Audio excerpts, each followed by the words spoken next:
My goodness.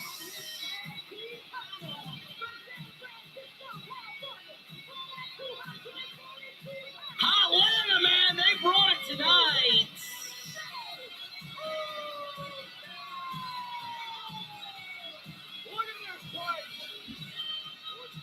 And so did Cody Rhodes and CM Punk. In the final segment of the Go Home Show for Monday Night Raw for this Saturday's Royal Rumble.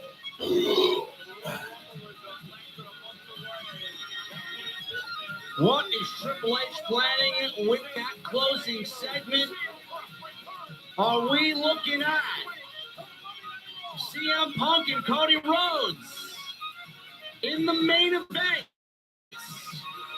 of WrestleMania in Las Vegas? If you want Tony Khan to have a heart attack on the spot, that's the match to go with. We will not be showing any disrespect tonight to J.D. McDonough. What a fucking beast. And Roman Reigns is on the cover of the new video game.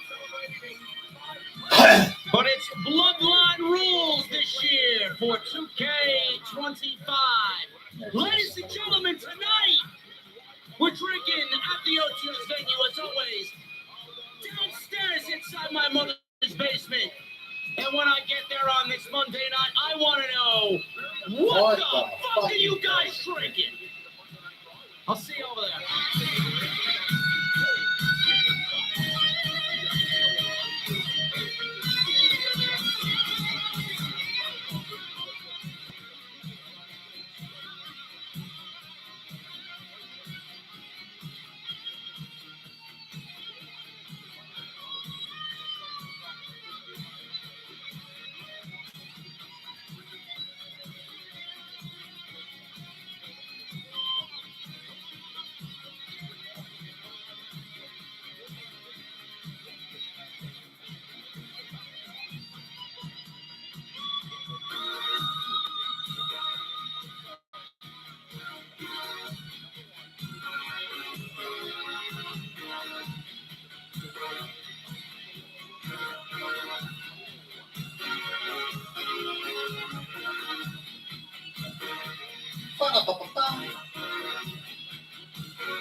Why has Triple H been so successful? Why is Triple H running WWE better than Vince McMahon and Bruce Pritchard on Monday and Friday night? Long-term booking.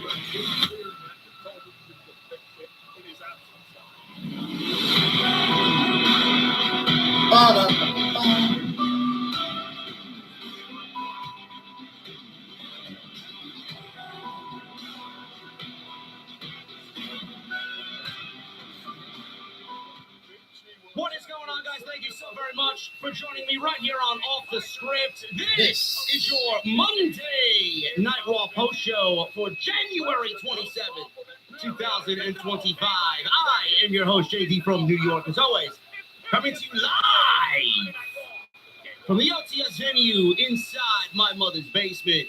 Thank you guys so very much for joining me on your Monday evening, wherever you may be. The Go Home Show for the Royal Rumble, everybody's favorite event of the entire year. The Royal Rumble on Saturday afternoon. It's going to be a star-studded affair.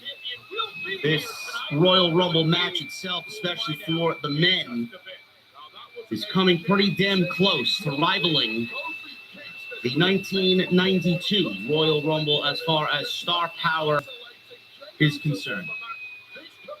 The Women's Royal Rumble is going to be the most star-studded Women's Royal Rumble that they've ever produced. And tonight, one thing is abundantly clear. One thing was made for certain tonight. You've seen it all through the build on Raw and on SmackDown. No matter how you feel about the current WWE product, some feel that it's in a good place, which it is. Some feel that Triple H, he needs to speed through some storylines because not everything needs a 9-10 month build and not everything needs to be completely slow burned. Triple H has a problem sometimes with keeping the burner on simmer instead of turning the heat up a little bit. Some people feel that he's played it very safe, going through Survivor Series and going through Saturday night's main event and going through the debut on Netflix for Monday Night Raw. Now we're venturing into the Royal Rumble. You're almost guaranteed for things to start getting hotter. You're almost guaranteed for business to pick up. But one thing has been abundantly clear, and it was made clear even more so tonight.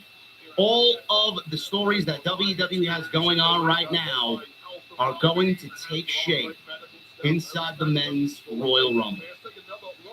We have Seth Rollins opening the show. Seth Rollins is opening the show. He named Drew McIntyre. He named Sami Zayn.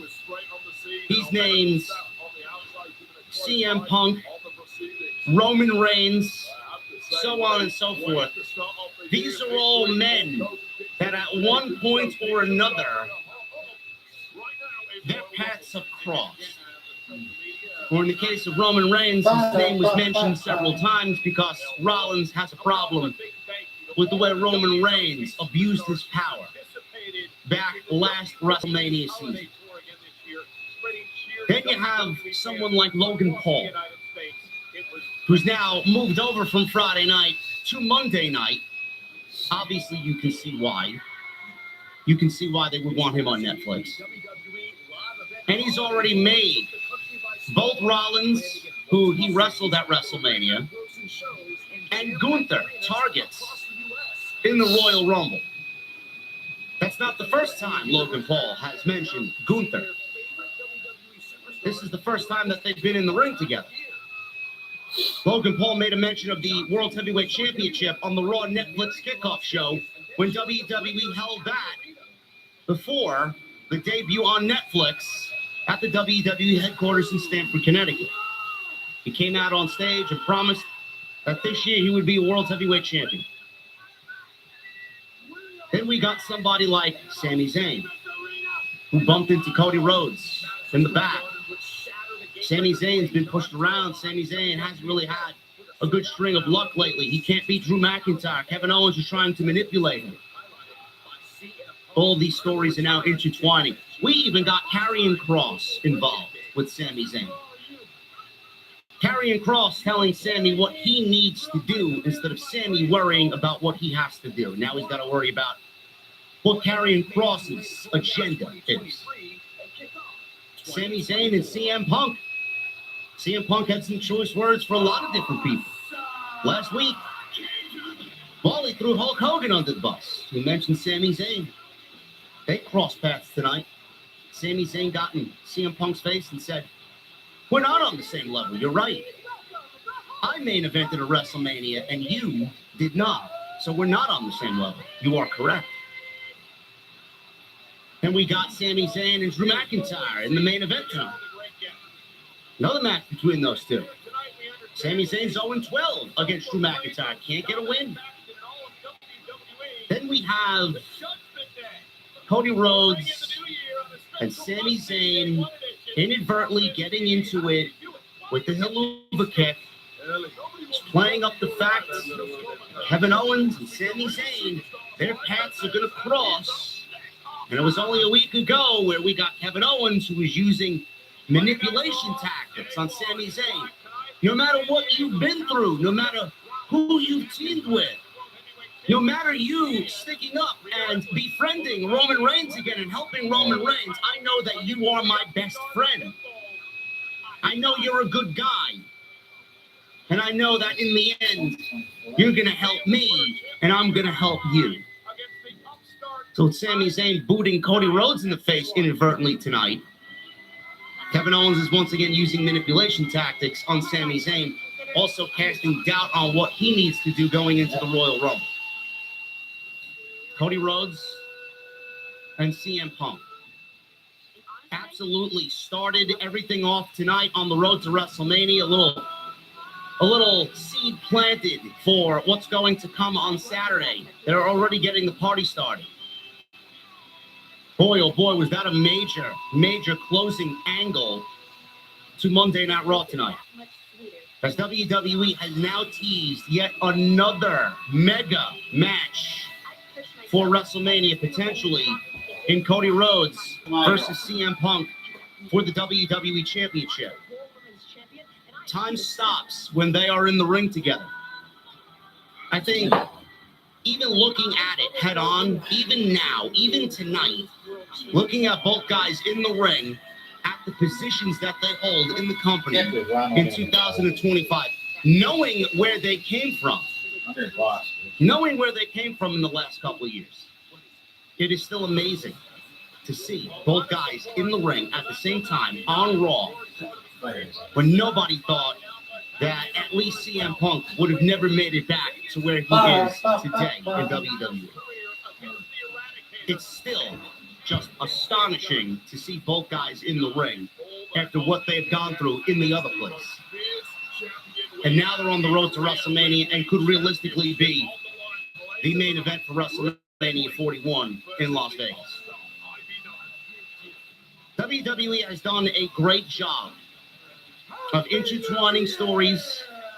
WWE's done a great job of telling individual stories with their top stars that are interesting enough that are going to play out in the Royal Rumble to make the Royal Rumble match the most unpredictable Royal Rumble match in decades. That's what they did.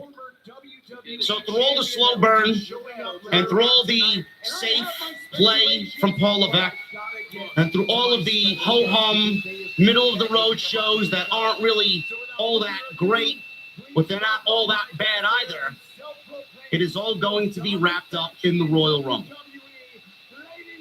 I almost get a sense that WWE, I could be wrong, I don't want to get ahead of myself, because the more we get excited about something, the more we get hyped about something, the more often we are left disappointed. So I'm going into this just kind of middle of the road. But it certainly feels that WWE is using the Rumble as some weird scientific experiment, man. They're literally taking everything that they've calculated throughout the last 6 to 9 months, and they're just going to fucking put it in the Rumble, and you're going to get the best recipe, the most chaotic recipe possible, one that's filled with emotion and unpredictability, man. I can't wait to see it all play out. I really can. I thought Monday Night Raw did a very good job tonight. I thought Raw's been killing it since the move to Netflix. It just feels big. It feels important, especially now on the road to WrestleMania. It just feels different than it was in the previous era.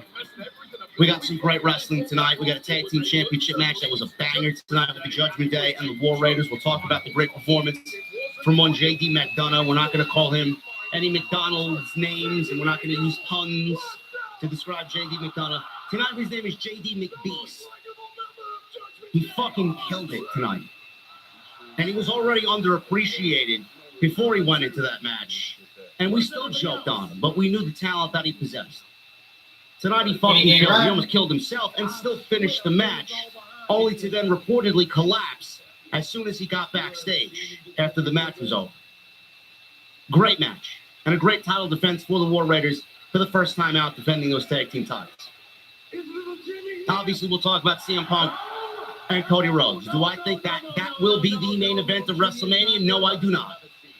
I do not think that will be the main event for WrestleMania. Roman Reigns is on the cover of the new video game, WWE 2K25. There are 2 editions. There's an Undertaker Deadman edition, boring. And then there's a Bloodline special edition with Roman Reigns on the proper cover of the video game, the normal edition. So that was announced tonight. Paul Heyman and Drew McIntyre got into it tonight. Paul Heyman cut a very great promo on Monday Night Raw. Did what it needed to do for a go-home show.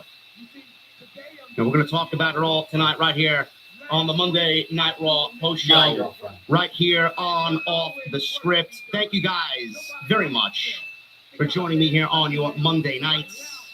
You can be anywhere else, watching whomever else. I know there's some drama going on in the community that was supposedly supposed to be addressed tonight. Who gives a shit? Who gives a shit? You're here because you want to talk about pro wrestling. You're here because you want to hang out with one of the best communities in the entire IWC. You're here because you want to hear the great tunes. Thank you. First order of business. Tonight we're sponsored by Huel. Go check them out. I pinned the comment inside the live stream chat at the very top. If you guys want to know more about Huel, go click the link. Tonight we're sponsored by them. Get Huel today. Exclusive offer for all of my listeners tonight on the Monday Night Raw post. 15% off plus a free gift. We'll go over Huel a little bit later on in the show, but I want to thank them for once again supporting the podcast right here on Off the Script. I got to shout out my community, man. Thank you for a great stream last night. We had the best of stream. Finally, we got it done. Best of 2024 stream, voted by none other than the OTS community. Jesse and I were live last night. We went just a little over 3 hours, and we had special guest appearances from Mr. Santi Zap, Conman 167, my guy Ango, kicking it with Ross, Don Tony, and the one and the only Solomonster, who we'll see tomorrow night as we have another great episode of Tuesday Night Titans planned for you all tomorrow night at 8:30 p.m. So if you guys missed that stream, go and check it out. It is on the homepage right now. Really, really, really great discussion and great insight from me, Jesse, and a ton of your favorite creators. So go and check that out. I got to shout out my community as well. The Royal Rumble pool is off and running, and so far we've calculated the entries into the OTS Rumble pool, which is taking place all week. Lucky Gio has 1 entry. Ellis Thelu has 1 entry. David Thiering has 13 entries. Best in the World Matt has 22 entries. Mr. Premium has 1 entry.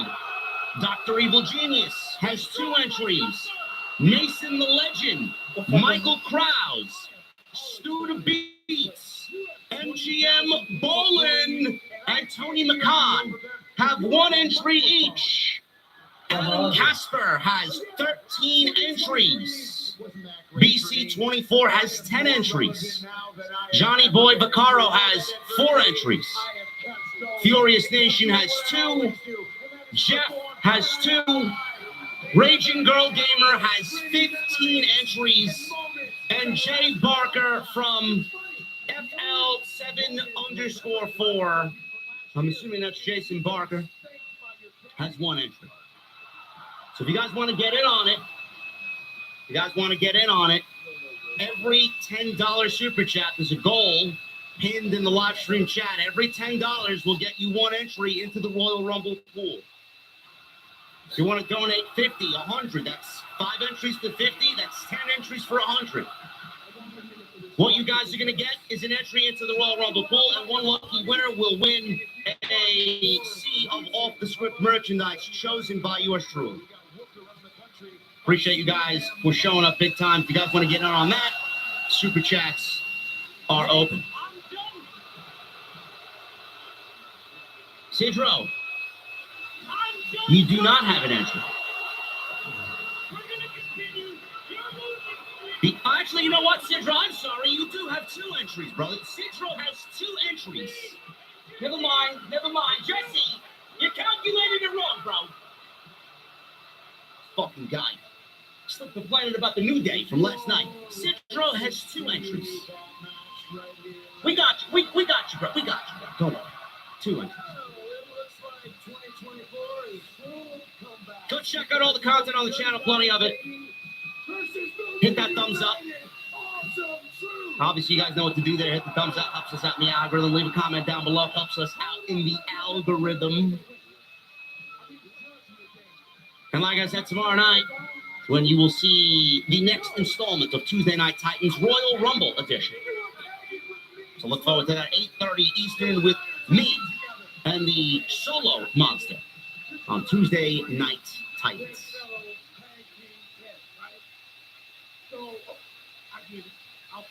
There you go. I love it. I love the energy. Captain Solo just earned himself 5 entries with a $50 bomb. And then we got Jeff with another entry. Look at that. Thank you guys very much, man. Love the energy. Keep it going. And we're going to start at the top with Monday Night Raw in Hotlanta. They were in Hotlanta tonight. And we start the show off with Seth Rollins. Rollins entered. He got a decent reaction. Everybody singing his song. He says this is his favorite time of the year. WrestleMania season. Everybody's favorite time of the year. Kicks off on Saturday. He admitted that 2025 got off to a bad start because he lost in the main event of the debut on Monday Night Raw to CM Punk. He lost in the main event of the biggest Monday Night Raw of all time. Oh, my goodness. Oh, my goodness. Look at this.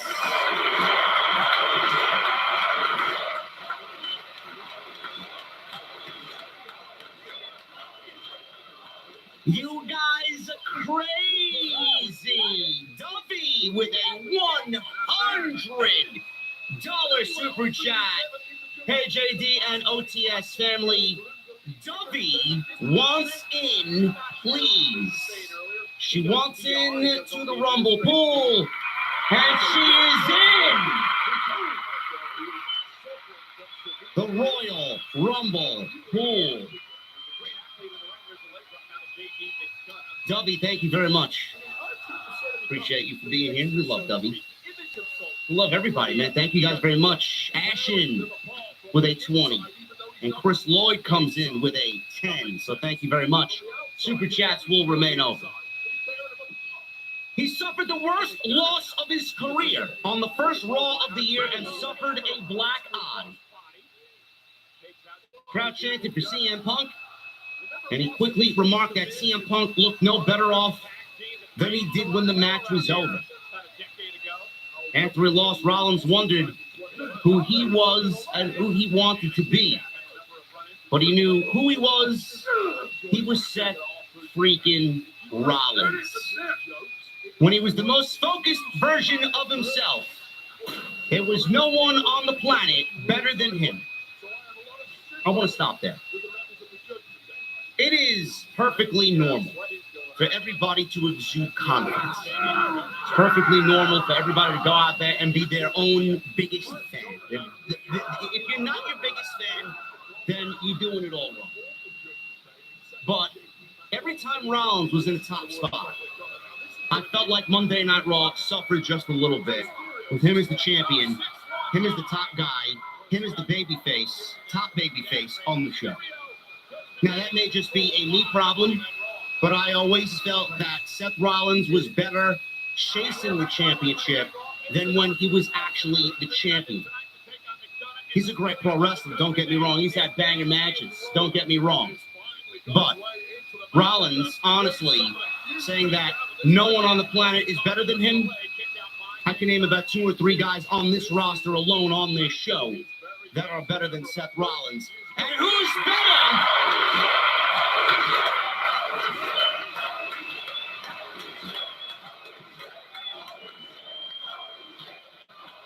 Who's better than the Polish sausage? $100 super chat. The Polish sausage wants in. Cheers, OTS family.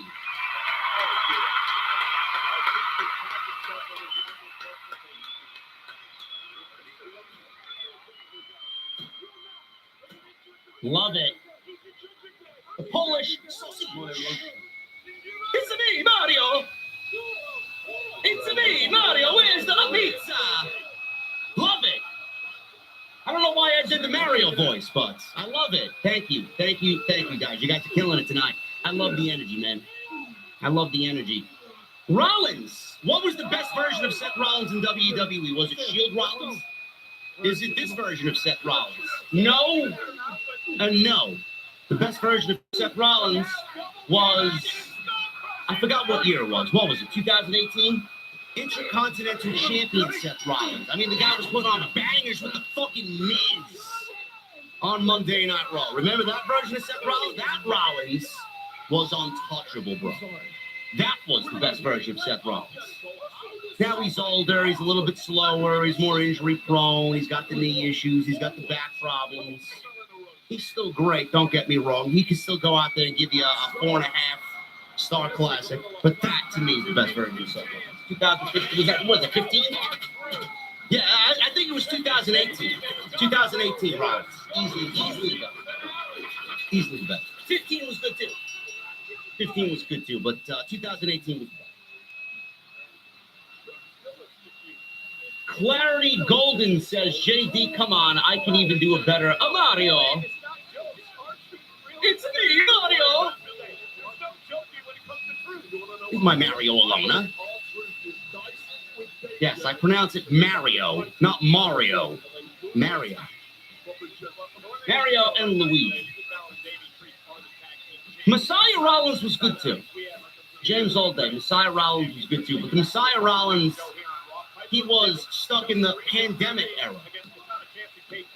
He really came to life during the pandemic era. We didn't really see Messiah Rollins take off in front of a live audience, but it is what it is.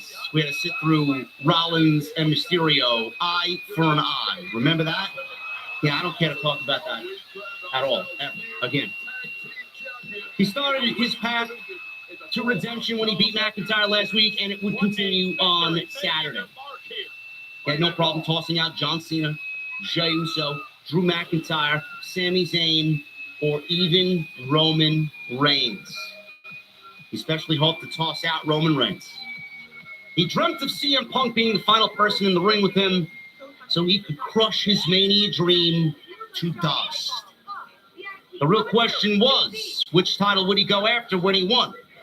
We all knew Gunther was just holding the world title until he decided to go after it. But honestly, it would honestly be boring if Rollins ventured anywhere into the World Championship title picture. I do not think that Rollins is going to be in a world title program going into WrestleMania. I really don't know where Rollins fits into the WrestleMania ecosystem. I don't. I honestly feel still at this very part of WrestleMania season, even though we don't really know much going into the Rumble, and that things are going to play out dramatically in the Royal Rumble, I still feel that Rollins and Punk are still going to be the WrestleMania match in Las Vegas. I don't know why I feel that way. I'd be curious to know what you guys think. I just feel that Rollins and Punk are going to get one more match, and we're going to get it at WrestleMania. This is why I said earlier, I don't think that Punk and Cody are going to main event WrestleMania. I don't think we're getting Punk and Roman at WrestleMania. I don't. I feel like it is going to be Punk and Rollins. And we all know Gunther is holding the World Championship. I know Rollins is definitely going to be factoring into the championship that Gunther is holding and not Cody. But I just don't see him coming anywhere close to the World Championship. I don't think that we need to go back there. I think he'll be fine as a top player to come very close, but I don't think he is going to ever get the championship, at least on Monday night for the time being. So Gunther, speak of the devil, interrupts and comes on out. He informed Rollins that he wasn't keeping the belt warm for him. He wondered where Rollins has been while Gunther has been defending the title. He said he beat that clown, Jey Uso, on Saturday night at Saturday Night's Main Event. The crowd then heated. So Gunther reiterated that he beat Jay's ass in San Antonio. Gunther advised Rollins to ignore the drama and focus on the Rumble, but he wondered if Rollins still had it in him. Rollins said the World Heavyweight title that Gunther wears around his waist only exists because of Seth Rollins. Rollins wasn't Jey Uso or Damian Priest or Finn Balor. Gunther knew that and called Rollins one of the best wrestlers to ever step foot in WWE history. But it was 2025 and he was no longer the best in the company. Gunther was. Gunther wanted Rollins to face him at WrestleMania so he could feel the same way as everyone else when they face him.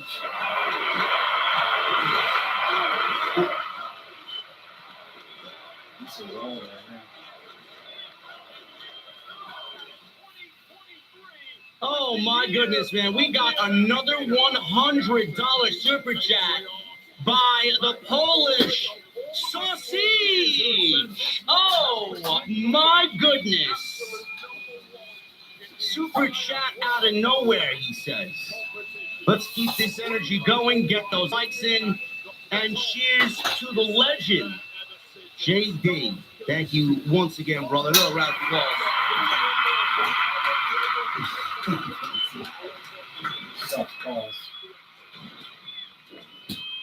The Sausage is serving them up hot tonight.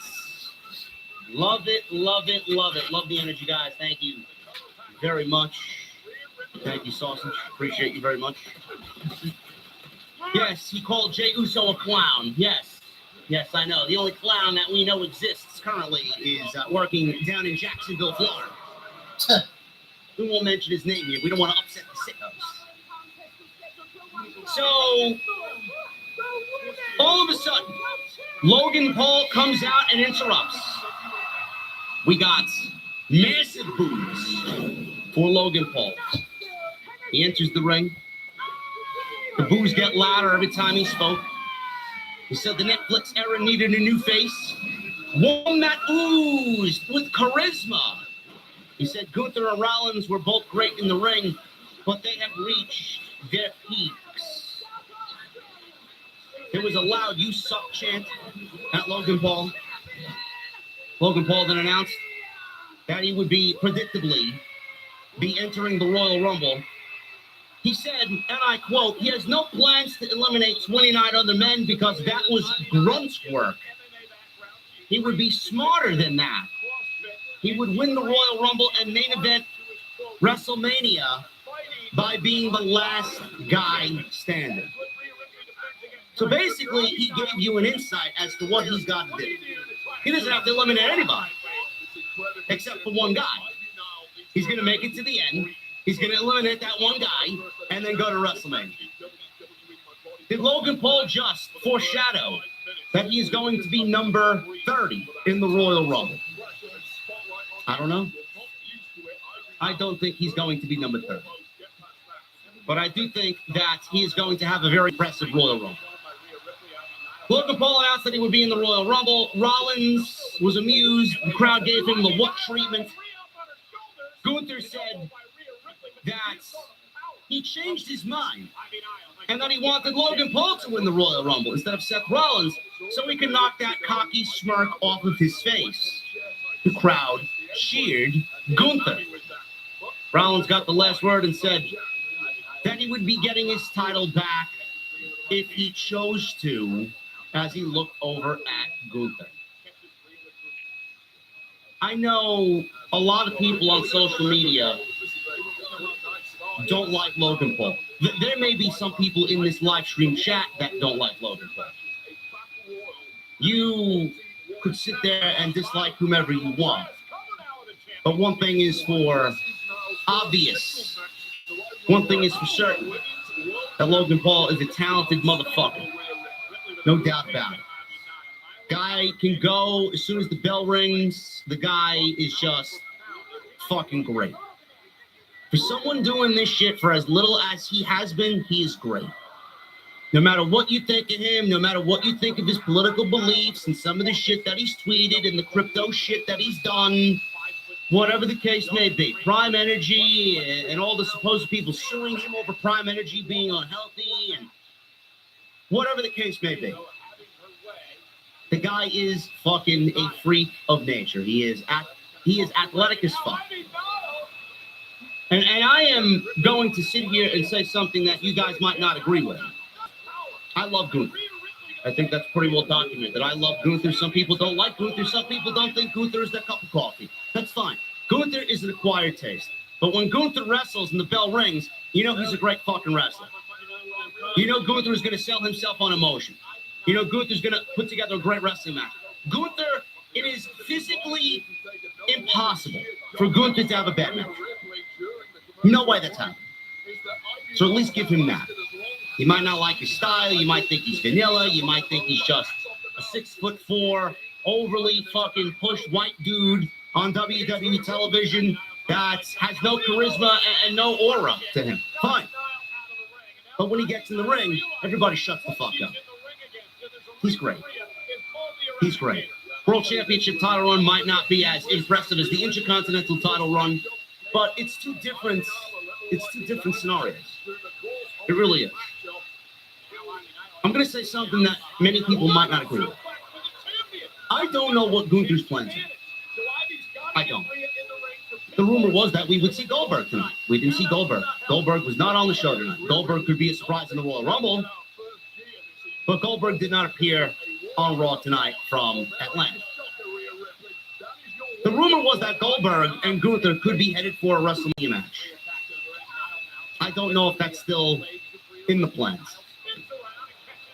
Goldberg wants a retirement match. He may want one match. He may want two matches. He may get two paydays out of it. That's all that Bill Goldberg cares about is the fucking payday. He doesn't give a shit who he's in the ring with. He might want to wrestle one in Las Vegas, and then he might want to wrestle one in Saudi. Because he knows he's going to get paid, and that's all he cares about. He doesn't give a shit about creative, putting someone over. He doesn't give a shit about anything that happens on TV as long as it benefits Bill Goldberg. That's an idea. That's a plan. That's a rumor. John Cena and Gunther for the World Heavyweight Championship. John Cena versus Cody Rhodes for the WWE Championship. Two rumors. I don't do either match. I think playing out John Cena's number 17 so early is a mistake. When you have the rest of the year to tell that story, why blow through it at WrestleMania? So whoever eliminates John Cena from the Royal Rumble is going to be John Cena's WrestleMania opponent more than likely, and there are a few candidates for that. It could be Logan Paul. It could be Drew McIntyre. It could be Gunther. It could be Cody. I don't think that's the right way to go about it. It could be Randy Orton. We don't know. We don't know where John Cena's going to finish. Could be CM Punk for all we fucking know. I don't think playing out number 17 at WrestleMania is the right move. So that's another Gunther potential WrestleMania match. Do we get Gunther versus Seth Rollins? Being that they've already teased Rollins and Gunther. Rollins going after the World Heavyweight Championship. Is Punk just now moved on from Seth Rollins to a point where he's not focusing on that championship? Because clearly at the end of the show, he's focused mainly on the WWE Championship. He wants to main event the entire fucking show. You don't want to main event night one, because that's not main eventing the entire show. He wants to be in the last match on the last night against the WWE Champion at WrestleMania. So has Rollins and Gunther planted seeds for a potential match, and CM Punk completely move on from everything Seth Rollins? I don't know. But what about this? What about this? There's two things potentially that could take place. There was a rumor today via PW Insider that AJ Styles is being looked at to return in the Royal Rumble. That could be a major situation on the road to WrestleMania. Now, AJ Styles, who I believe should move over to Monday Night Raw, I do think that the transfer window should move him over to Raw. I do think the transfer window should continue to move some pieces over to SmackDown to fill out that show, being that it's 3 hours. And right now, it's fucking boring over on Friday night. If AJ's in the Rumble, and AJ's going to be a part of the road to WrestleMania, AJ versus Gunther, tell me that's not a WrestleMania match. I think that's a WrestleMania match. I'd love to see it. So that's an option. Out of everything that I mentioned so far for Gunther, Goldberg, Rollins, Cena, it's probably the number one pick. Probably the thing that I would go with. Out of everything. AJ versus Gunther. Or Logan Paul wins the Elimination Chamber. Logan Paul challenges Gunther for the World Heavyweight Championship at WrestleMania. Now, I know it's probably not on your list of matches that you'd want to see at WrestleMania. I know you're probably thinking Gunther deserves better than that. There's no way I'm taking that over AJ versus Gunther. But this is now the second time it's been teased. First time was at WWE headquarters for the Raw Kickoff show back in December before they debuted on Netflix. 2 weeks before Netflix, they had everybody gather at the WWE headquarters in Stamford, Connecticut. Logan Paul came out and said he was going to be a World Heavyweight Champion this year. Gunther then mentioned that he'd slapped the shit out of Logan Paul on that very same stage on that very same afternoon. But tonight was the second time that they've embraced and mentioned each other by name. This time they were only face to face. I don't want to see it over an AJ Styles. But if the plan is for Logan Paul versus Gunther, I would not have a problem with that match. I would not. It's just, and the reason why I don't have a problem with that is because it embodies everything that Gunther stands for. That's why I wouldn't mind it. Logan Paul's a great athlete. Logan Paul could probably do things in there with Gunther that a lot of people really can't do against Gunther. He'd give him a great match. We know it. Gunther would fucking school the shit out of him. He learned the hard way from Gunther. But the reason why I find the match so appealing is because look at Gunther's gimmick. Look at everything that Gunther stands for. The man is sacred. Pro wrestling is sacred. This is his art. This is his lifestyle. Everything regarding pro wrestling is his lifestyle. Logan Paul comes in, cocky as fuck, has been doing this for 2 years, already claiming he's better than Gunther and better than Rollins and that they've hit their peak and he hasn't even hit anywhere close to that. The cockiness, the aura, the heel that is Gunther against Logan Paul, who is going to be more heel than Gunther is. They may turn Gunther babyface for the fucking night. I don't think that's a match that we should be pushing to the side. I don't think it's a match that we should be rolling our eyeballs to. I think that would be a great fucking match. Honestly. Is it my preferred match for WrestleMania? No. We don't know what WWE is planning to do yet. Hopefully we find out a little bit more at the Royal Rumble. But look at all the names that WWE has thrown at Gunther or has been linked to Gunther via the dirt sheets or a rumor. John Cena, Logan Paul, Seth Rollins, CM Punk. The list goes on and on. I don't know where WWE is going to land, but if it's AJ, that's my preferred choice. They got to move him to Monday Night Raw first. There are things that have to happen in order for that to happen. And it's a fresh match. Logan Paul, it's a possibility. I don't want to write it off yet, and neither should you. Kathy Kelly, She interviewed CM Punk backstage. Punk didn't care about Logan Paul and planned on winning the Royal Rumble. He'd even throw Kathy Kelly out of the Royal Rumble if he had to.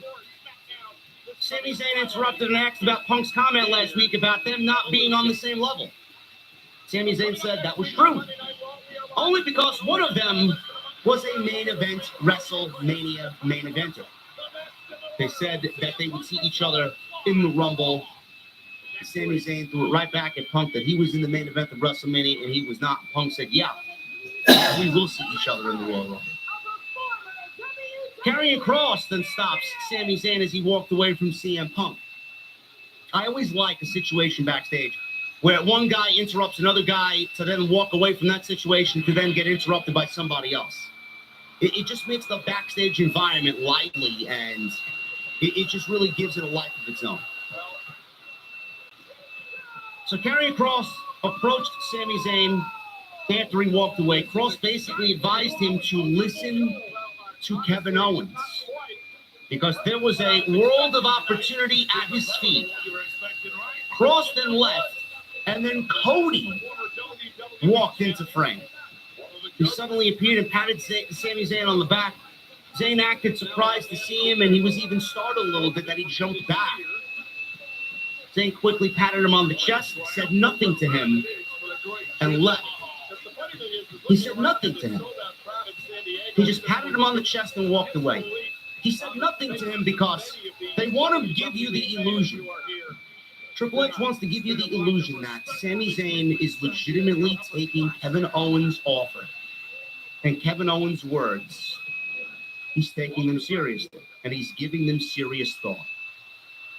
So again, look at how we go from one problem to another problem that involves Cody and KO, and then involves Sami because of his relationship with Kevin Owens and Cody Rhodes. And then you got Karrion Kross, who is just like the devil on your shoulder.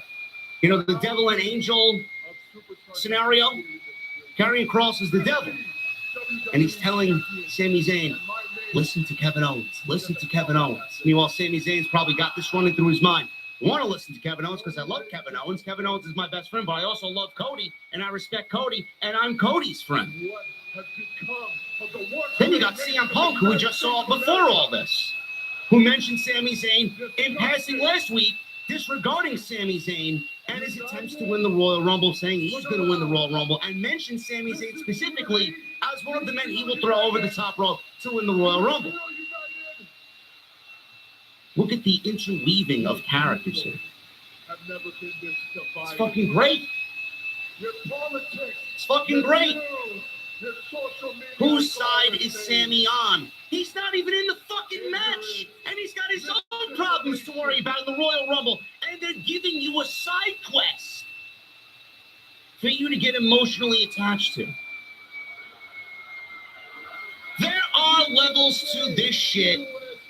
Levels that Tony Khan cannot fucking play because he is a fucking amateur. This is what I want from my pro wrestling program. I want to come on here, dissect, talk about, and be excited.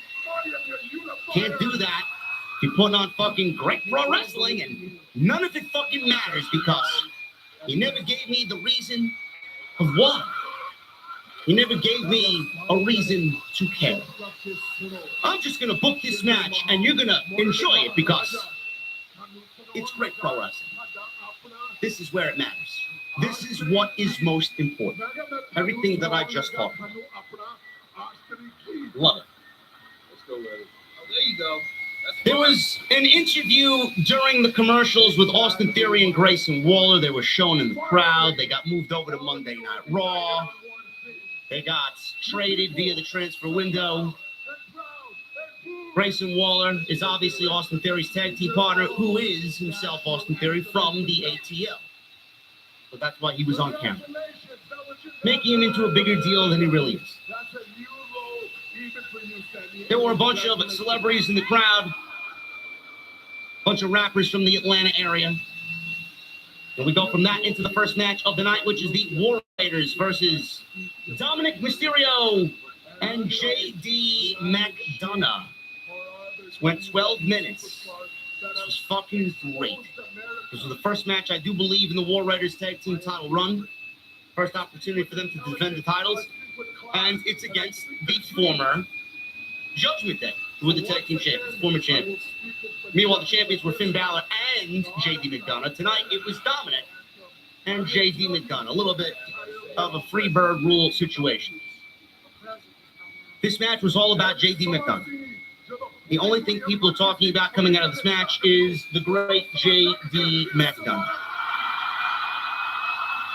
So, we'll pick it up from that spot.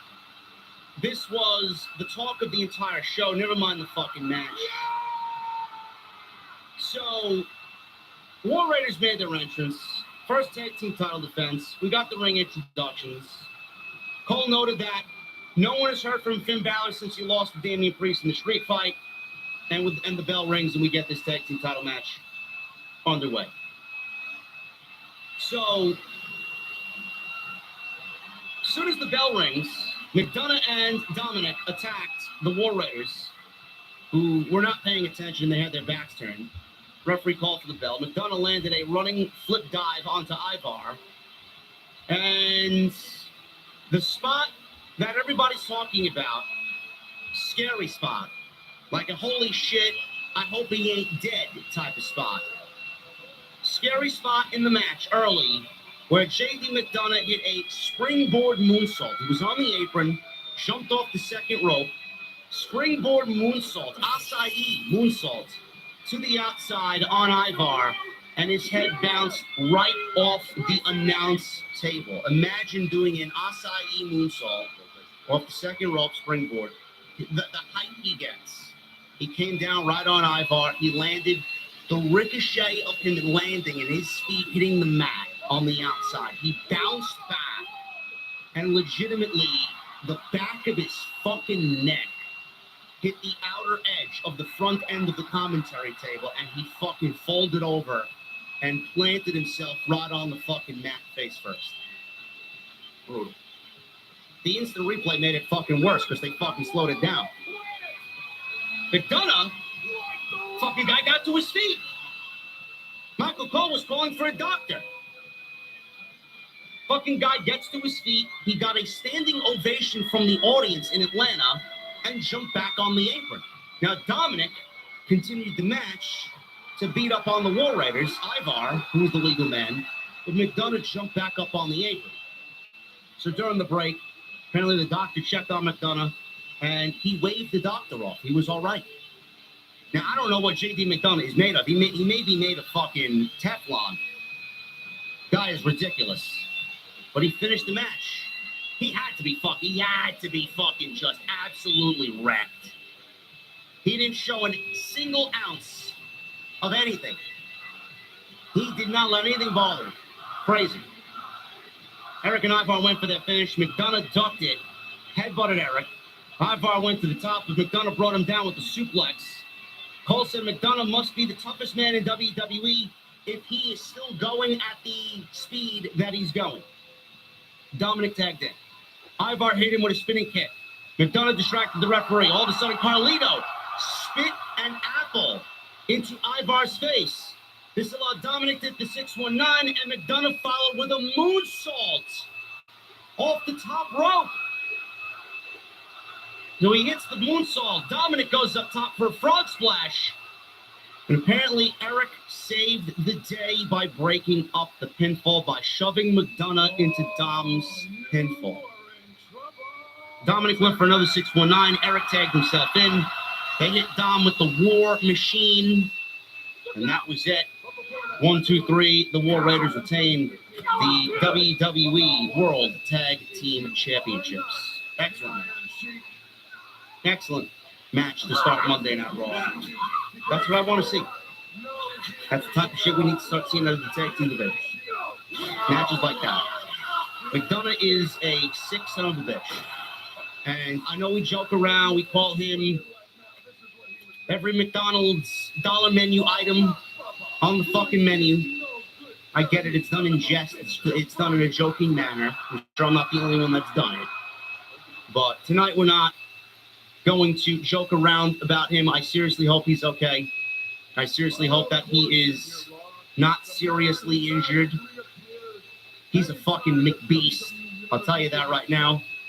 Reportedly, he collapsed backstage as soon as he walked through the curtain. I hope that he's all right.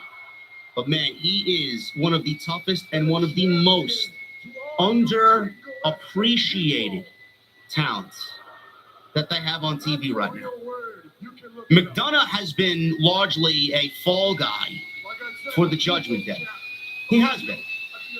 He's gone out there and he has made everybody look good with no selfishness on that man at all. He goes in there, he bumps as good as fucking Dolph Ziggler did and continues to do, Nick Nemeth. He sells just like Nick Nemeth. He sells as good as Mr. Perfect. He makes everybody, Ricochet was even great at doing it while he was in the WWE. He makes everybody look fucking great. Undervalued, underappreciated. I think after tonight, people are going to really start appreciating JD McDonough. I think he gained a new level of respect from fans that didn't really see anything in him outside of a fall guy in the Judgment Day. So good on him. This was a great match, and the War Raiders retain the tag team title. Ludwig Kaiser. He approached Pete Dunne backstage. Little silly. I gotta call this out. I just have to call this out. WWE films these scenes as if they are getting ready, and you virtually see the cameraman say 3, 2, 1, and then the fucking cue to go. That's it. And then most of the time, they're walking towards the camera in a backstage area, and all you see backstage is a huge steel garage door. Like, where the fuck did he come from? There's no other area back. There's literally no other area in the back where he could have come from. There's no other little door. They're not in a locker room. It's nothing more than production crates and a bunch of fucking shit topped and stacked on one another. Chairs in the back, tables and whatnot. He's walking towards the camera, and where the fuck did he come from? It's almost as if, all right, now you walk towards the camera, and then Ludwig Kaiser just kind of comes into frame and he starts talking to Pete Dunne. Looks a little unnatural. I don't know. He was lonely. He might have been lonely. I don't know. Maybe he's like Mick Foley. Maybe he was sitting in the bowels of the building. I don't know. It seemed like Kaiser wanted to form some sort of an alliance with Pete Dunne. Wouldn't be bad. But before they could say anything to each other, they were approached by the New Day. Even as heels in both Pete Dunne and Ludwig Kaiser, they still wanted nothing to do with the New Day. So they walked away. Kathy Kelly approached the New Day for an interview. Kofi Kingston is in Atlanta, and he was home. This is his home. So Kathy Kelly heard Kofi Kingston say that Atlanta's favorite son is home. And she joked about who it could possibly be. He didn't really say it was Xavier, so she tried to guess who he was talking about. So she was like, Braun Breaker? Kofi's like, no. And then she mentioned Austin Theory. No.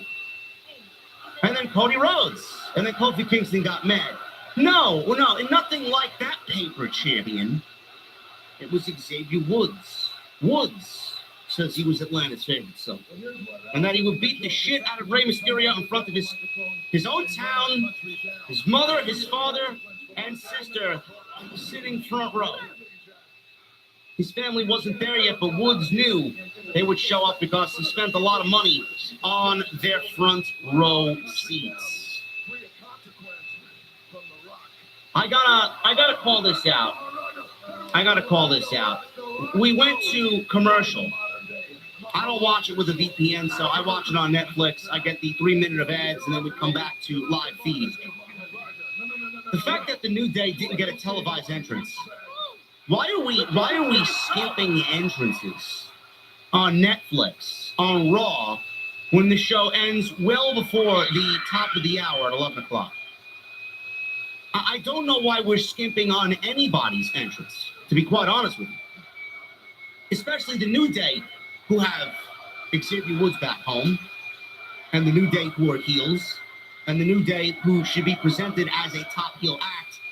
And you at home, the viewer, want to feel the heat from the crowd reacting to the New Day. I don't know why we didn't get an entrance for them. So we come back. Woods is already in the ring. Crowd is booing. Woods wanted the crowd to show respect, and Kingston said he would bring Atlanta something that Kirk Cousins and the Falcons could never do, a win. Obviously, that's going to get them some heel heat by mentioning the hometown team and how much they blow. So we got Rey Mysterio coming on out. He's with the LWO. It's went 11 minutes. Rey Mysterio had a banger last week with Kofi Kingston. I enjoyed that match more than I did this match with Xavier. That match was a lot hotter. This one was good too. Woods wrestled in black jeans just like Kofi did last week. Black jeans, black knee pads. Woods caught off Rey's comeback attempt. After a commercial break, we'll pick it up after the break. Rey hit a sunset flip powerbomb off the ropes, followed by a code red for a 2 count. Woods shoved Rey into the announce desk on the outside. So all of a sudden, Woods is on the outside. Rey shoved into the commentary table. Woods goes over to his parents and sister in the front row, who finally arrived to the arena sitting in their front row, very expensive seats. So Woods approached them only for his parents to reveal that they were wearing New Day Sucks t-shirts. So there was a rapper, Lil Yachty, who was sitting outside. Who? I don't know, man. I'm an old geezer, bro. I don't know any of these new age musicians. I don't. Lil Yachty is outside. He was wearing one too, sitting right next to Xavier's family. So Woods' sister takes the shirt and tosses it at Xavier Woods right in his face. Woods was pissed, so he went back into the ring. Rey caught him with the 619 and a springboard splash for the 1, 2, 3. Woods' family cheered at his demise. Now, I don't know where they're going with this. I don't know. This is 2 matches now where Rey beat the New Day. I don't know where they're going. I don't know what their WrestleMania plans are. I don't know if there are WrestleMania plans for the New Day. There should be. I don't. No. Maybe we get something that happens in the Royal Rumble. Maybe they get their revenge on Rey and the LWO in the Royal Rumble. Maybe we see Penta and Rey join forces in the Royal Rumble against the New Day. I don't know. But right now, the New Day, gotta be honest with you, man, ever since they turned on Big E, they really haven't done much of anything. They just have been presented as losers. I don't think WWE's done a great job of taking them where they need to be, unless this is one of Triple H's slow burns, keeping the pot of boiling water on simmer, not to bubble up too much until the right time. But where are we going with this? I wish we got a little bit more, but hopefully we get that little bit more in the Royal Rumble. But Rey Mysterio still delivering good TV matches. The New Day, I like the way that they work heel. I like their act. I like that they transform themselves into the fun-loving unicorns and cereal and fucking trombones into the I don't give a shit. We're right. Everybody else is wrong. You're not understanding us type of deals. I like it. I just want to see more of it. Seth Rollins approached Sami Zayn backstage. Zayn wanted him to know the Helluva Kick last week was a mistake. Rollins knew that, but said you could understand why he might have thought otherwise. If it happened again, Rollins would not think it would be a mistake. They shook hands. Rollins told him to get his win over Drew McIntyre for the first time tonight. Jey Uso. He entered through the crowd, and he was with Quavo, Another rapper that I don't... Who? Listen, man, I don't know, man. I'm over here. I'm a old school rocker, bro. I don't know who these guys are. Quavo, another Atlanta-based rapper, out with Jey Uso, yeeting all over the place. They got a huge reaction. Jey, after several minutes of yeeting, and Michael Cole, Pat McAfee yeeting, which I feel bad for Jey Uso. It's almost as if I don't want to say this is the case, but it just comes off. It just comes off that WWE knows that Jey Uso is nothing more than an entrance and a way to hype up the crowd. He's nothing more than an entrance and a subpar pro wrestler. He hasn't gotten the job done. He hasn't beaten Gunther in 3 chances now. When is it going to be Jey Uso's time? I said it, though. Him beating Gunther at Saturday Night's Main Event was never going to happen. Never. There was a small sliver of a chance, maybe out of, if you were to gauge on a percentage, 99.8% was all Gunther. There was a sliver of a chance.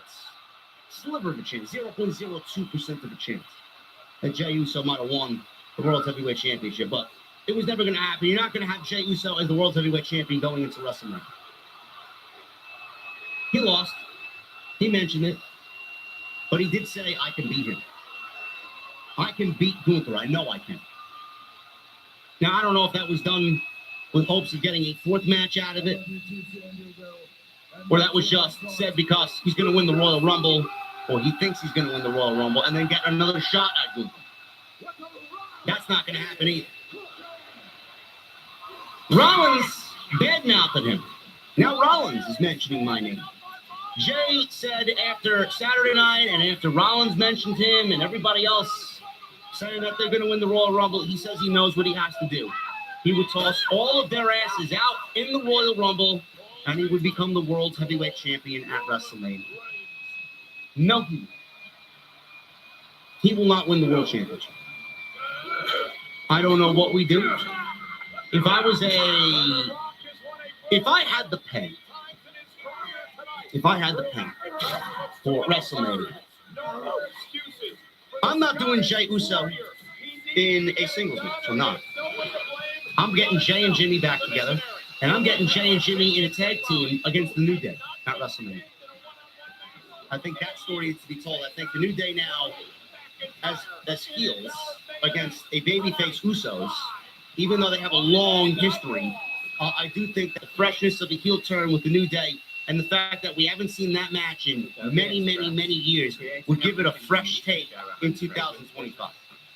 And they did something weeks ago where Jey confronted the New Day. So I wonder if that is the WrestleMania plan going into WrestleMania. I don't know. We'll see what happens. Jey Uso is not turning heel. WWE is not going to risk all the merch that man sells to turn him heel. No. Jackie Redmond interviewed Lyra Valkyria. Lyra said that she was ready to defend her Intercontinental Championship, but instead, come Saturday, she is going to do one better. She's going to enter the Royal Rumble. The American Made interrupted. Chad Gable told Lyra that Ivy Nile would be winning that belt sooner rather than later for him. Ivy Nile is going to win the belt for him. And then he corrected himself and said, Envy, and Ivy, and them, American Made. Lyra said this was as close as any of them were going to get to the Intercontinental title. Ivy Nile got in her face, said that she's going to eventually take this championship off of her. Lyra brushed it off and walked away. So we could be potentially getting the first tease of Lyra's first feud before we move on to her WrestleMania program, which I predict will be against Becky Lynch in Las Vegas. American Made then walked away from Lyra, and they bumped into Otis, Akira Tozawa, and Maxine Dupree filming TikTok videos where Otis was dancing with Tozawa and Maxine was filming it via their cell phone. Gable called them pathetic for doing TikTok dances and that they're losers and they've learned nothing being in his academy, and they walked away, just laughing at how pathetic all three of the Alpha Academy look filming their TikTok video. Gable continues to just throw it in Otis's face. I don't know what they got going on there, but Gable's another one who I feel should have a decent WrestleMania role or WrestleMania match. I don't know what that is. We'll see what happens. Liv Morgan. Liv Morgan's plans have revealed themselves. She's not going after the IC title. She's not going to factor into Rhea Ripley anymore. Looks like Liv Morgan and Raquel Rodriguez are going to be a tag team, potentially going after the tag team championships. Liv Morgan and Raquel Rodriguez against Bianca Belair and Naomi.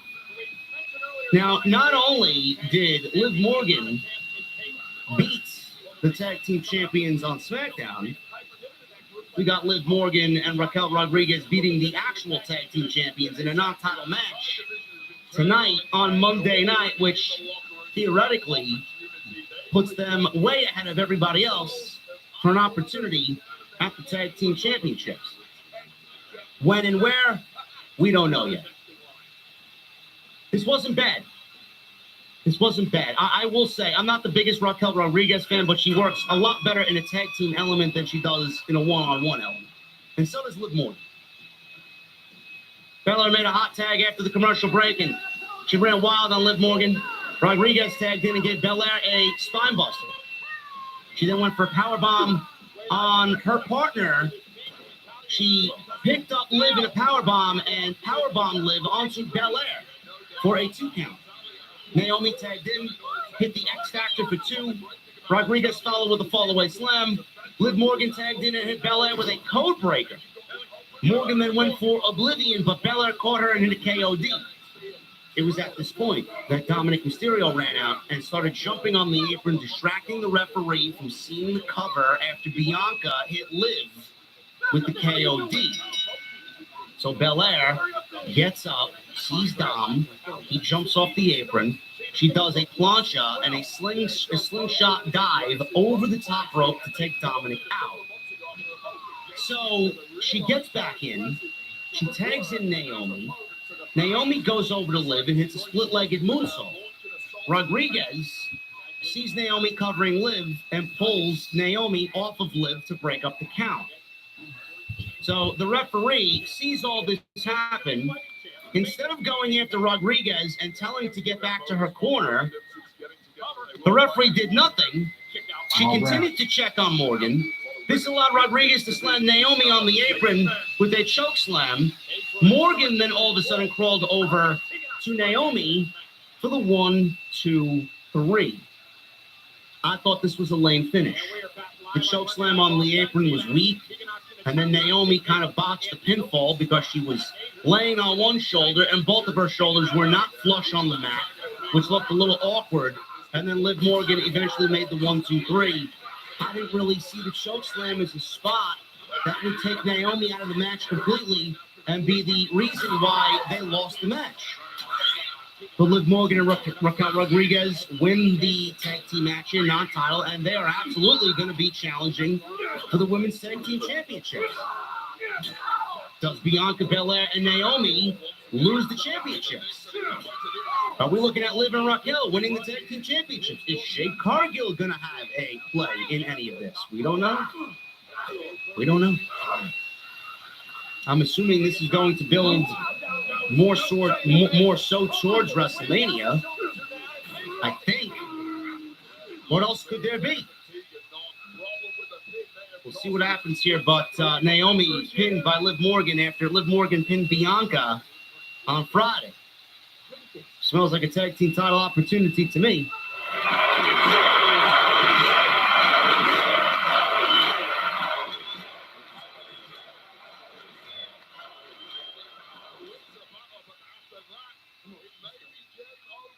The Ashen Chevalier with a $100 super chat. Oh my goodness. The road to WrestleMania has many possibilities for great matches and great stories.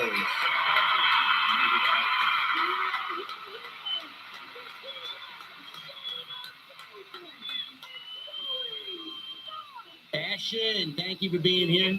Appreciate you very, very, very much. I appreciate all you guys, man. You guys are fucking killing it tonight, man. This is a big week. It's a huge week. I am very thankful for you joining me right here on Off the Script. Royal Rumble week is one of my favorite weeks of the entire year for pro wrestling. And I'm glad you guys are sharing it right here on this stream tonight. Kathy Kelly interviewed Rhea Ripley. She said it didn't matter who won the Royal Rumble because she would brutalize them if they made it to WrestleMania. Bayley appeared and she issued a warning to Rhea Ripley. She said, last year I won the Royal Rumble and I won the Women's Championship at WrestleMania. Maybe this year I'll win the Royal Rumble again and beat you for the World Championship at WrestleMania. Rhea Ripley was very nice to Kathy Kelly. And Rhea Ripley, uncanny, uncharacteristic of her, was very nice to Bayley. And she chuckled, she laughed, and said, good luck. And she walked away. No issue with Bayley at all. So Bayley walks away, and in the corner was Io Sky, listening to what Bayley had to say to Rhea. Io approached Bayley and then very sternly told her face to face, I will see you on Saturday. Io, fan favorite. I don't want to say Io is the odds-on favorite. Io is the fan favorite to win the Royal Rumble. Is Io going to win the Royal Rumble? I would not have a problem at all if Io won the Royal Rumble. But it's very difficult to sit here after seeing weeks of vignettes and then on Friday get the official announcement that the android herself with her new firmware update and antivirus installed, the android is showing up on Saturday and entering the Royal Rumble. I would not give Charlotte Flair the Royal Rumble. I would not give Charlotte the Royal Rumble at all. I think that is so fucking boring. I mean, that may be the most boring Royal Rumble outcome that they could possibly come up with for 2025. I don't know who would be excited to see Charlotte miss 9 months of action, show up in the Royal Rumble, and win the Royal Rumble, and go to WrestleMania and get a championship match. At least you would have earned it instead of come back and just ask for one and then get one. But still, out of the field this year, out of the field of 30 this year, you're going to give it to Charlotte? I don't know, man. I would not. The Elimination Chamber? Sure. You want Charlotte to go to Toronto and win the Elimination Chamber? That's fine with me. I don't mind that at all. But the Royal Rumble? Yeah. I got two people in mind for the Royal Rumble. One, Io. Obviously, Io. Second, we got some news today. Jordynne Grace has now inked a deal with WWE on a multi-year contract agreement. According to Sean Ross Sapp of Fightful Select, they have confirmed with WWE sources that Jordynne Grace, who was a top free agent coming over from TNA, is now signed with WWE on a multi-year contract.